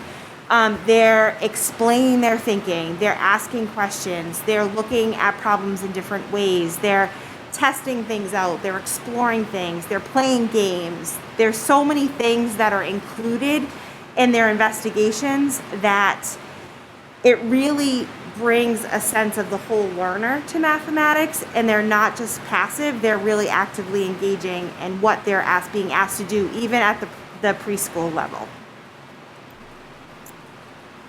So there's 3 parts of a Bridges classroom. There's the problems investigations piece of the lesson, there are workplaces, and then there is the number corner piece. And I'll explain those pieces. So in our problems and investigation, that's really the launch of the lesson. It's where the teacher typically starts off with a whole class lesson, and it can be anywhere between, I would say, 15 and 35, 40 minutes, depending on what the students are being asked to do. And it's usually engaging students in some sort of problem and helping them to either work independently or together to answer a problem and to share their strategies. So on this slide, I know it's hard to see from here, but on your screens, that bottom picture is an example of students working on addition and subtraction strategies. I believe that's actually addition. And, oh, I'm sorry, that's subtraction. And that's just an example of 3 strategies of how students are solving a subtraction problem. So it's presented in a word problem, but then students are investigating the different ways that they can get to the answer. And usually through that process, the teacher's monitoring, they're asking questions, they're engaging the students through their questioning to really bring life to what is going on with their math thinking. And then after that, the kids will go off to workplaces. And this can look different in different grade levels and at different parts depending on what unit of study they're working on. But this is the engagement part where the kids are playing games, they're working on exploring activities. So in these 2 pictures, we have some 2nd graders who are working on measuring. They read the story Jack and the Beanstalk, and they talk about all the different lengths of beanstalks, and they're using Unifix cubes to measure different lengths of beanstalks throughout the story and making connections. But this part of the lesson is really just about kids doing the math. So, and again, sometimes that means working in their journal, sometimes that means working with a partner, sometimes it's playing a game, it depends on what they're working on. And then the last piece of the program is the Number Corner program, and this is something that has been really new for our teachers, specifically in grades 3 through 5. This is typically kind of like an old calendar routine program that you would see in a primary grade, but the Number Corner routine is comprised of 5 smaller routines within Number Corner. It's about a 30-minute portion of math, and the kids gather around a calendar, and it really helps them to interact with different activities that relate to what's happening in that month. So down on the bottom picture, you can see that you'll see the big calendar, and then to the right of it, you're going to see all sorts of chart paper. So they're doing fluency practice. They're working on some new concepts. They're solving problems. They're doing problem strings. So the students are really taking an active role in the calendar and doing some really fun activities.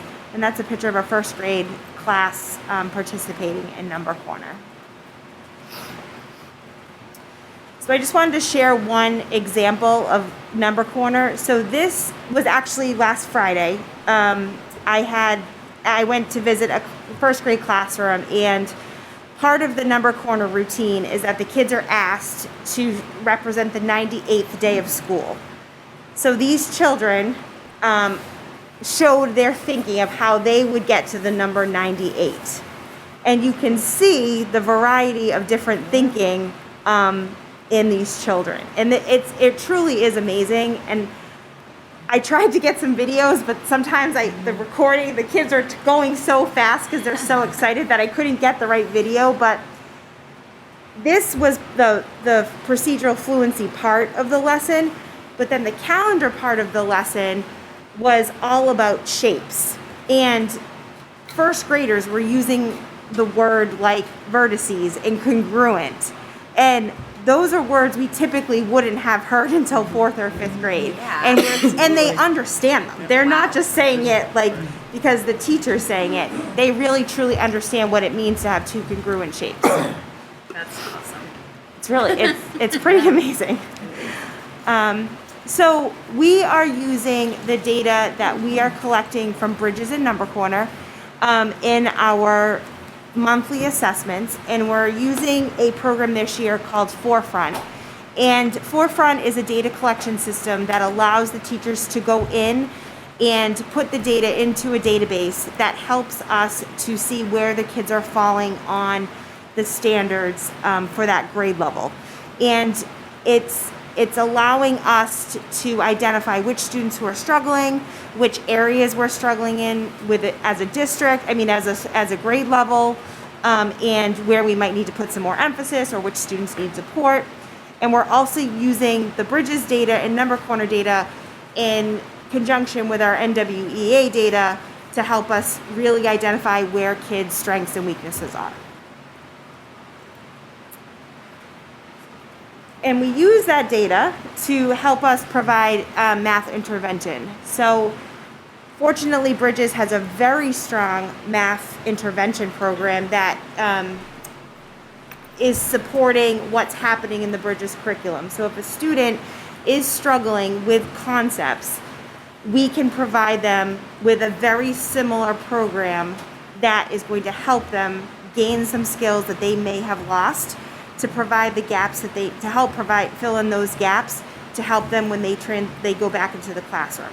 So the Bridges intervention is usually like a 25 to 30 minute lesson that we deliver in small groups for kids who might need some extra support on some foundational concepts. So when they transition back into the classroom, or we're supporting what they're doing in the classroom to help fill those gaps of what they might need.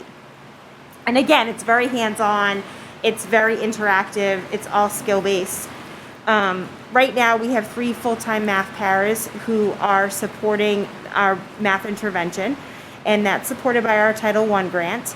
And they are delivering the instruction in grades kindergarten through 5th grade in about 30-minute groups throughout the day.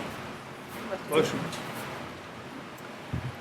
So currently in preschool and kindergarten, our kids are spending approximately 60 minutes on math each day.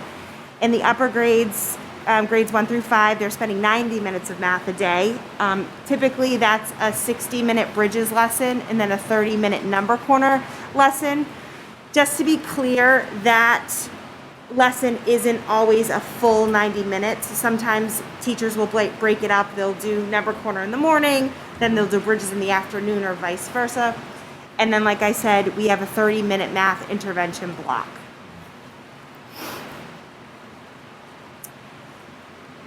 So the teachers have done a fabulous job learning a new curriculum. It's a curriculum that is definitely not an open the book type of curriculum that you just stand and deliver and read. It takes a lot of professional development.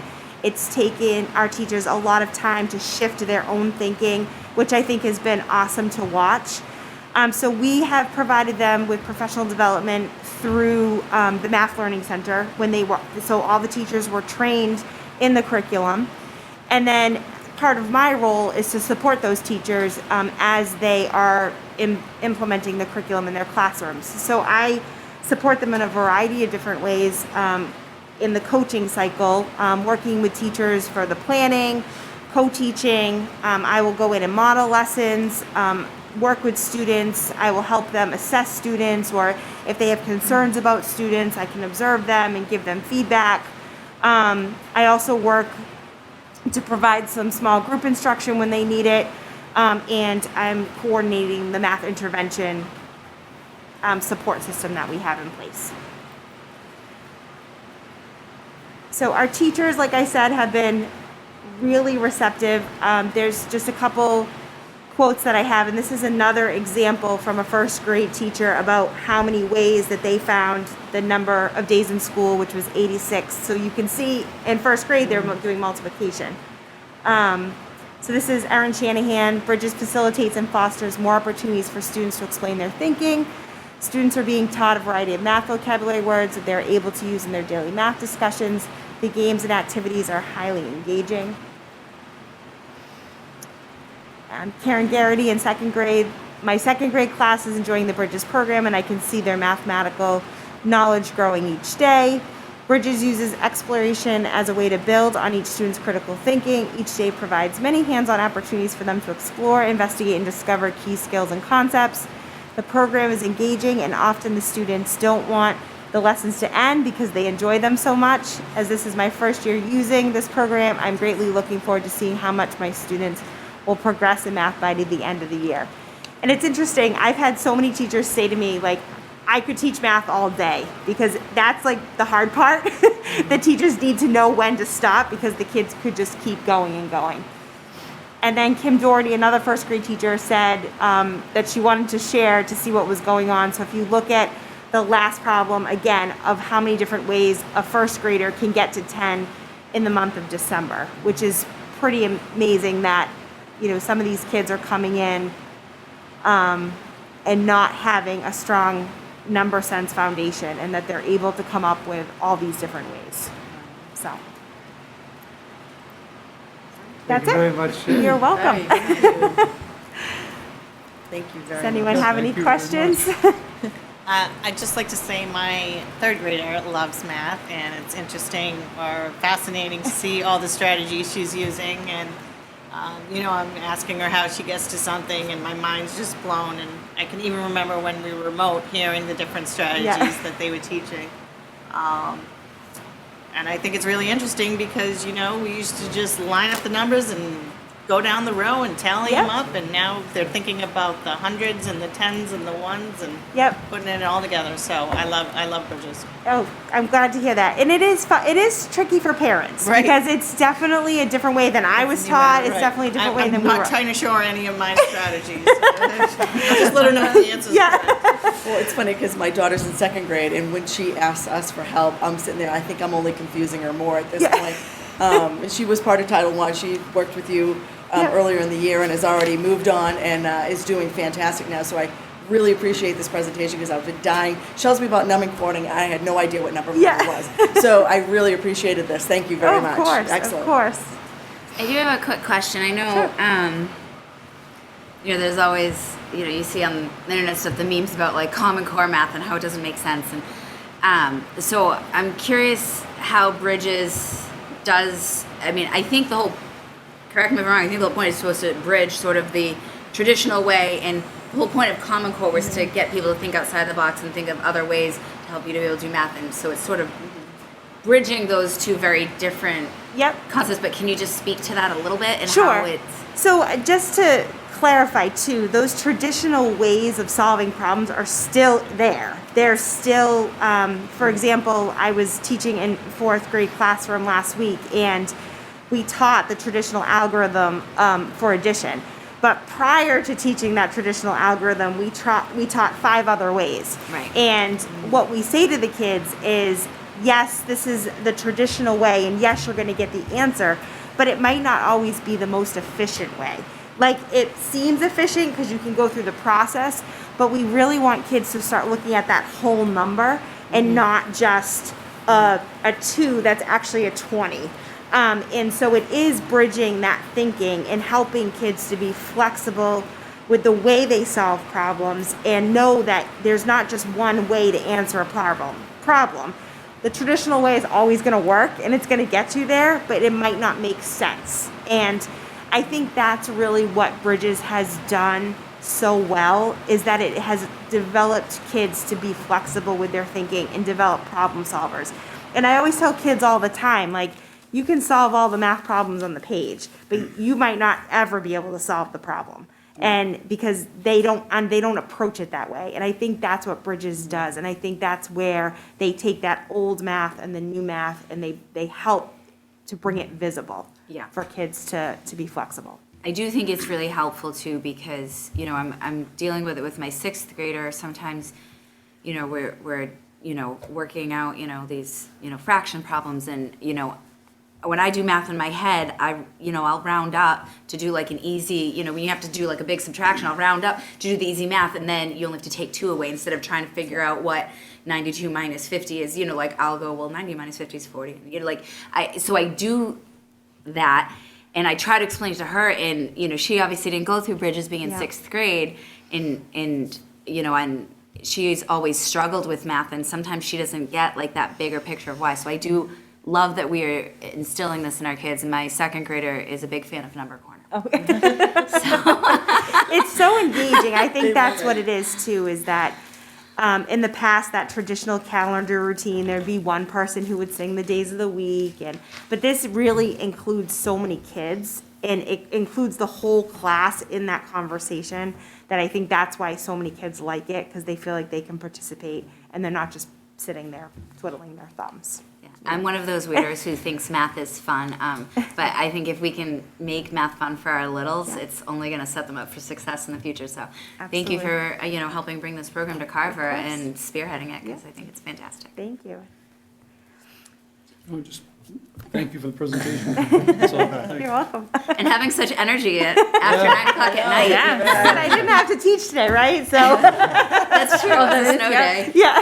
Tomorrow might be rough. Extra coffee in the morning. It's all good. It's all good. You already think, just one more thing, we mentioned Common Core. I mean, that was a hot topic for a long time, and parents hated it. A lot of them did anyway. And I think one of the reasons they hated it so much is that the traditional ways weren't even approached at that point. So they were totally lost. Their kids' work. They didn't know what they were supposed to help them with. Yeah. They couldn't help them. Yeah. So it's good to hear that the traditional way is also being brought in. Yep, and we still get those questions, and I know that Meredith and I have talked about different ways, and because we've been in these 2 very crazy years, that the goal would be, as to move forward, to do more, but, we've created videos, there's different ways with technology that we've been able to and that is the one positive of the pandemic, is that we were in your homes, doing this math. So I think that did allow parents to start to see things a different way than maybe them just coming home with the homework and not really seeing it, that when we were teaching it on the screen, even though it was challenging and so difficult to teach math over a screen, because math is so hands-on, that allowed us. So hopefully in the next couple of years, we can do even more with families to help them understand that it's not just one way, it's many different ways. Right. So. Thank you. Yeah, Thank you very much, Jen. You're welcome. Thank you very much, Jen. Have a good evening. Bye, Jen. Thank you, you too. Thanks, Jen.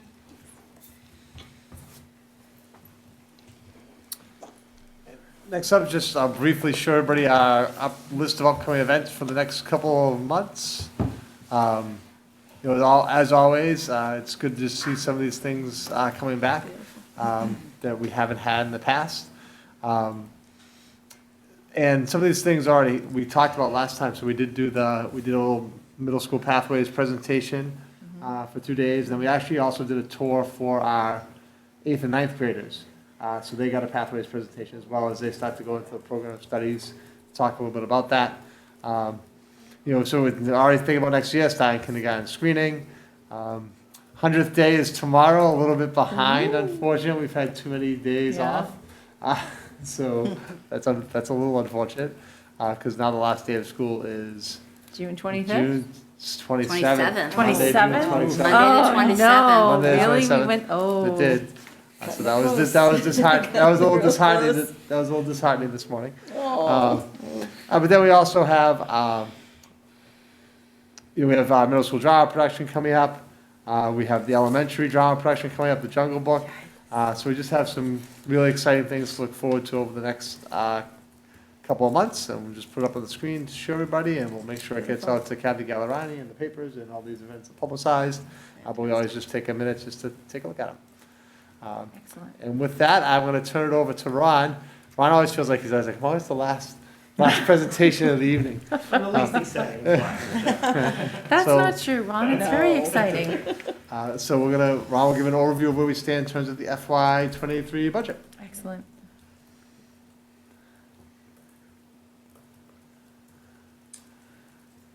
Evening, everybody. Thank you. I'll be brief. This is a presentation, most of which you've seen before, just giving you an update on the development of FY23 as we stand right now in the school year. So your first slide, you see our priorities. Again, maintain our services for all students. That second bullet, just to underscore for you, is that because we're supporting the recovery of the pandemic, you'll notice that this budget has a lot of references to ESSER and COVID funding. So it looks a little bit unusual compared to your typical budgets, but anytime that there is ESSER or those COVID funding or federal grants that are built in, I make sure that I did note that for you on the slide as well. The budget's also focused on the educational blueprint for the school district, and as you heard this evening already with Principal Schultz focusing on supporting the middle high school pathways. I guess last thing I'll say with our budget is that while we're going to talk about the numbers, these numbers always represent our kids, our staff, things that we do, all the good stuff you hear in the beginning of your meetings. The goal is that we support that with our budgets going forward. So your overview, again, you've probably seen this before several times now. I organized the budget using what DESE uses for the public accounting. Each code is focused on a different portion of your budget. The large majority of your thousands, 2,000s, 3,000s, 4,000s are going to look very similar to what you've seen in your previous presentations, and I'll give you some updates on the 5,000 and 9,000 as well. So your district-wide leadership, no major changes from last time, reflects additional funds for legal services. We're doing negotiations right now. In general, I try to build a very conservative budget, so it's very possible we could end those negotiations this year, but I have built into the budget funding in the event it does go into next year. In addition to that, you've got software, IT services, Aspen, which is your SIS, antivirus, and so on. Your 2,000 services, I have 2 slides for you on this. A couple of highlights that are helpful for you to keep in the back of your mind. The first is that it includes a large number of ESSER COVID-related positions and programs. The first is summer programming. We did a similar summer programming last year to mitigate gaps caused by some of that unfinished learning that COVID sent us to. And that's all offset by ESSER. And the second is it's got a series of positions. So it's got the middle high school interventionist, it's got that elementary school counselor, 6 additional ESPs, as well as all the staffing for additional summer programming, all focused on supporting kiddos as we transition through the pandemic. All of those are new positions. They're all offset by the federal grant, federal COVID money, and are temporary. They are slated to end at the end of FY23. Other portions in 2000 series that are helpful to keep in the back of your mind. There is an increase in district special education services. And I mentioned this at our last meeting. I just want to underscore it again here. You're going to see an uptick in the services that we provide to students here in district, but coming up in the 9,000 series at the end of the presentation, you'll actually see a reduction in those costs. And that's kudos to our entire special education team and the programs that they offer. As I'm sure you know, we can't always determine where students are going to be, but anytime that we have the opportunity to bring a kiddo from an out-of-district placement back here to Carver, that's great for the kids, it's great for their families, and it's great for your budget as well. 3,000 series, again, the big changes that you see there are related to COVID. You hear this theme, and again, they're conservative here, so we have funding in there for additional COVID nursing and health assistance, as well as the transportation for all that summer programming, all of that offset by the ESSER funds, so that federal COVID money. It also includes an increase in the athletics program to cover the hockey program's co-op costs. Your 4,000 series is operations and maintenance. Again, not the most exciting part of your budget, but also very important and built conservatively. It includes COVID custodians. Again, you get this theme offset by the ESSER grants. It also includes funding for a new gas contract. I'll give you 30 seconds on a gas contract, which is probably more than you ever want to know about gas contracts, but hear me out for a second. So we have an existing electrical contract, but need to go out for gas. And so what we'll do is we're planning to do what's called a bridge contract there. And the reason is it's actually a cooperation of about 10 other school districts here in southeastern Massachusetts that do cooperative purchasing for all your utilities, which is fantastic. It maximizes the buying power of all of these groups. Traditionally, Carver has been going out for contract individually, which is fine. You can go do that. You get the best prices for the consumption that you have. But if you join one of these cooperative purchasing, you're now the 11th of these other districts, and it expands your buying power, which reduces your supply rates. It's especially helpful when you've got volatile utilities rates right now, which is where we're at. So the plan will be we'll do a FY23 bridge contract FY '24 to '27, we'll get all the utilities packaged, join the cooperative purchasing, hopefully get a reduction. I know it's not riveting stuff, but that's important when it comes to operations. 5,000 series, here's an adjustment for you that I wanted to bring to your attention. So we've been working really closely with the town on an updated financial forecast and revenue model in general. And one of the components of that will be a cost share for both health insurance and the Plymouth County Retirement Board. So they do like an actuarial for all of your Plymouth County retirements. Anyway, most school districts and most municipalities in our region and in Massachusetts have that as a shared cost. That's a best practice in the region, has been for a few decades now. This model would bring Carver into that model of sharing that cost as well. The big picture there is just mitigates the fluctuations that you'd see whenever you've got insurance changes. I think you saw in our last presentation, your insurance change generally outpaces your increase in budget. And that happens for most school districts. That's the reason we build into municipalities and school district shared cost. Sort of similar to what we're doing with the utilities, a larger group sharing that cost mitigates any fluctuations in those costs. Right? 9,000 series, I mentioned to you earlier, that's your tuitions, predominantly out of district tuitions. Again, kudos to your special education program for bringing kiddos back in-house here. You see you're down about 10% all in projected for FY23. And as a reminder, what we do is we draw like a line in the sand as of February 1st for our out-of-district students, because that's always changing every single day. We draw that line in the sand and we say, look, as of February 1st, this is going to be the number that we're anticipating for cost and out-of-district placements. Anything thereafter and over the number that we're projecting, we go and lean on our special education reserve. Here's your big picture roll-up for your FY23 proposed operating budget. You see the bullet at the bottom as a reminder. This is your full costs, not reflecting any offsets like grants, circuit breaker, those sorts of things. This is your all-in cost. Again, your cost is ultimately less than it has been in previous years, but that's because you'd be building in your Plymouth County actuarials as well as your health insurance as a shared cost. So there'll be less revenue coming to you because there's less cost ultimately. A couple of highlights that I would just want to underscore for you if you can go to the next slide. It's the same exact graph you see on the right. You've got a pretty efficient operating budget. A couple things that I think are important for you to keep in the back of your mind. The first is your administrative costs. 3% is fantastic for administrative costs. That's where you want to be, nothing more than 5% for admin costs. And the same is true of the proportion of out-of-district costs here. You're at 6%, which is phenomenal for a school district of our size. The large majority of all your costs in the school department with this model is focused on teaching and learning, as it should be. I'll be brief about revenue because, as I mentioned, the town is still working on finalizing their revenue and therefore financial forecast for FY23. Again, revenue is really built into two parts. The first is the local, which is your local tax base, as well as your state aid. That's that Chapter 70 you hear about. And the second component, your offsets, your grants, your school choice, circuit breaker, user fees. Those are certainly a secondary revenue source, important but certainly smaller. We anticipate that grants and circuit breaker, your offsets, are going to remain unchanged from our last meeting. So no major changes from the feds that we've heard of to this point, and no major changes coming out of Beacon Hill, which is great. As I said earlier, we're working closely with the town just to update this financial forecast.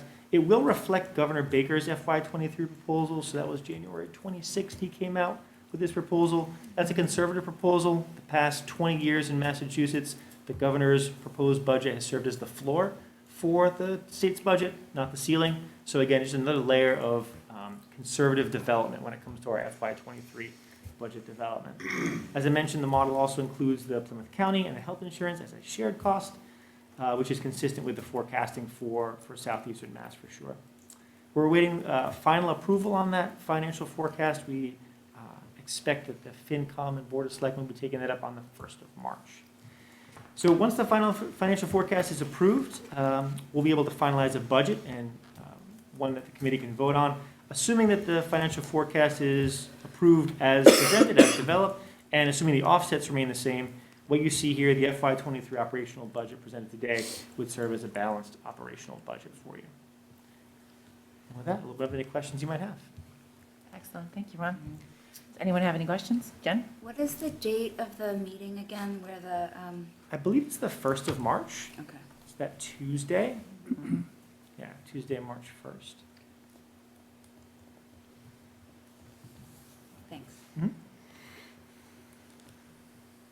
Thank you, Ron. Anyone have any questions? Thank you very much, Ron, for Thanks, your Ron. due diligence on our behalf. We Yeah. greatly appreciate it. Absolutely.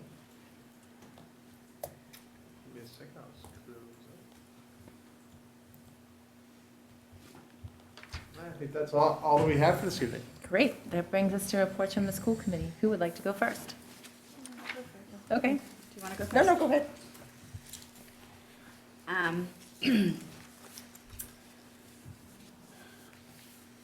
I hope that everyone had a safe day today. Unexpected snow day. I don't think any of us expected to get the amount of snow that we did. And I hope that everybody has a very safe school vacation week next week, whether you are staying local or traveling. I just want to build on what I said earlier. I am proud of our community, and I think as a community, we really have been very supportive of each other in trying to be safe and do the right thing throughout this entire pandemic. And we need to continue to do that. You know, hearing those little student ambassadors give their, they actually weren't little, I mean, they're fifth graders, but I mean, they were just the cutest little boys. Parents, be proud of your kids. Hearing them give their presentation and talking about, you know, being the eye and kind and how to show kindness. And, you know, one of them did say, you know, a smile is a simple way to show kindness. I'm happy that, you know, probably for a vast majority of our students and hopefully teachers, they'll be able to share smiles throughout the day when they return from school vacation. But with that said, there will be teachers and there will be students that will still be wearing a mask. And we don't know the reasons why. We don't know what losses they may have had these last 2 years or what experiences they've had or whom they may be protecting at home. And, you know, and there will be, you know, people that have fear and anxiety with this change. Change is hard. And, you know, every time we've had to make a change throughout this pandemic, it's been hard and it's been a little scary. And so I just want to emphasize being kind on all sides. Be kind to those that are okay not wearing a mask. Don't shame them or say that they're not, you know, being safe for others. For those that are wearing a mask, do not shame them. Do not, you know, say you don't have to wear that. Like, you don't know what anybody else is going through. And if there's one thing that I can emphasize, it's that these last 2 years have been vastly different for each and every person from a physical, emotional, everything standpoint. And I think we all just need to remember to be kind and know that everybody's at a different place. And if we can just be accepting that we may not all be doing the same things, and that's okay. That's really the thing that was just on my mind that I wanted to share. I am proud of our community, of our school community, and our town as a whole, and I'm hoping that this is one step closer to getting back to normalcy, and I'm hoping that we can do it with grace and dignity and kindness. Have a great vacation, everybody, and we'll see you in March. Great. I just want to reiterate Jen's sentiments, because that's almost exactly word for word what I had here. That, Should have you took know, Matt to go first. this has been, despite the outcome of tonight's vote, it's been a long 2 years for everyone. We recognize that. I want to say thank you to everybody who sent emails, made phone calls, stopped by with messages. We heard you. We understand. We took everything that we could into consideration, and I think we came out with a pretty good outcome tonight. It's been a long road for all of us, including our students. And I sincerely want to thank the Carver Public Schools staff, teachers, and administration. Their efforts have been nothing short of heroic during this incredibly challenging time. And I'd also like to say that, you know, I hope all of our families in town, which I do believe we have a great community, just like, you know, when we had the surge in January, we pulled it together, we pulled it off, we were able to keep school open. I think that is very significant in this town. Like, we pull together and we help each other. And despite your choice, I hope everybody is respectful of that choice and kind to each other. going forward. It's a new era, I feel like, and it's going to be a hard thing, I think, with the change. But I think it's a good thing. It's definitely a positive movement forward. And happy vacation, everyone. I know I'm looking forward to it. I'm sure everybody else is looking forward to it too. And we will see you in March. Anyone else, Colleen? I just wanted to say that I'm thankful we got through this meeting together as a committee, as a community. Yes. We've heard every opinion and take all opinions with validity and respect. And I look forward to focusing on future opportunities for our schools and our children and having a lot more uplifting things on the agenda to discuss. So, thank you, everybody. Agreed. Andy? I don't have much to say, but I I'd don't like believe to. that. Huh? I don't believe that. I don't. I just want to thank all of our presenters here tonight. I'd like to thank Area 58 for covering us yet again. Thank you, guys. I mean,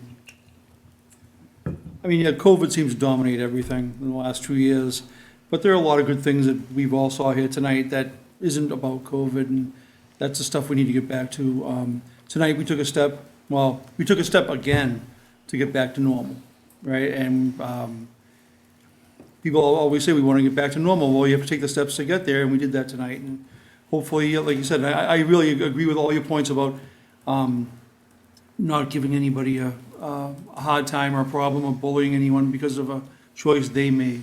You know, and I think that was very well put. I hope everyone listens to that. And have a great vacation, and I hope everyone had a good Valentine's Day. So I'm sure everyone here capped off their dream Valentine's Day by being here at the school committee, yes. Who scheduled this? Yeah. Love you guys. Yeah. And it's only 9:45. That's right, only. Only. Anyway, I hope everyone had a great Valentine's Day, and we'll see you next month. Thank you. Excellent. Okay, so with that, I will be very brief. I echo everyone's sentiments in terms of how proud I am of our district, of our community. You know, to mask or not to mask is a personal choice, just like so many other things are. So I hope that people can remain respectful and mindful, because this transition is going to be hard for some. Some people are going to be nervous and uncomfortable and anxious seeing people's faces, especially in their school building where they haven't seen them for almost 2 years, unless it was on Zoom. So it definitely is going to be a transition for some people. So I ask for patience. I ask families to have patience with educators. I ask students to have patience with one another, with their educators. And I thank everyone who reached out to us. We all appreciate hearing from everyone, whether we agree with what you have to say or not. Everyone's opinion is valid. Everyone's concerns are valid. So please continue to reach out to us. Hopefully there'll be more happier things for you to contact us about going forward in the future, because we're all looking forward to having more engaging and fun and just getting back to, I don't know, pre-pandemic life. Or I know we've all learned some lessons along the way, which I think there's been some value that has come out of this, but we're all ready to move on and have this truly be an endemic. So enjoy February vacation. And I do just want to give a quick shout out to Jenny Machado for and her students for helping to make Valentine's for the seniors at the Carver Council on Aging. They made Valentine's to bring down to the COA, so I just wanted to say thank you. I'd love to see our students reaching out to our community. And I want to congratulate all the sports teams, who I think, is everyone done? I know track went to states, right? We've had some pretty great. It's still going on. Everybody else is still playing. So basketball, hockey, wrestling. They wrapping all up this still week, participating. or? Tournament starts after February vacation. Okay. Wrestling, I believe, actually. Yeah, they starts just had this- some huge yeah. accomplishments, right? So wrestling starts this weekend, I believe, coming up. Excellent. So, all right, so But congratulations. We'll make sure we have someone from the Yes. Captain Scouts for our March meeting to give an update on all of our winter sports. Yeah, that would be great, because then we're going to have spring sports starting too, Yeah. so many things to look forward to, right? We'll have a play coming up. Okay, I know I said I was going to be brief. Okay, so with that, I would entertain a motion for us to adjourn to executive session as written in the background agenda.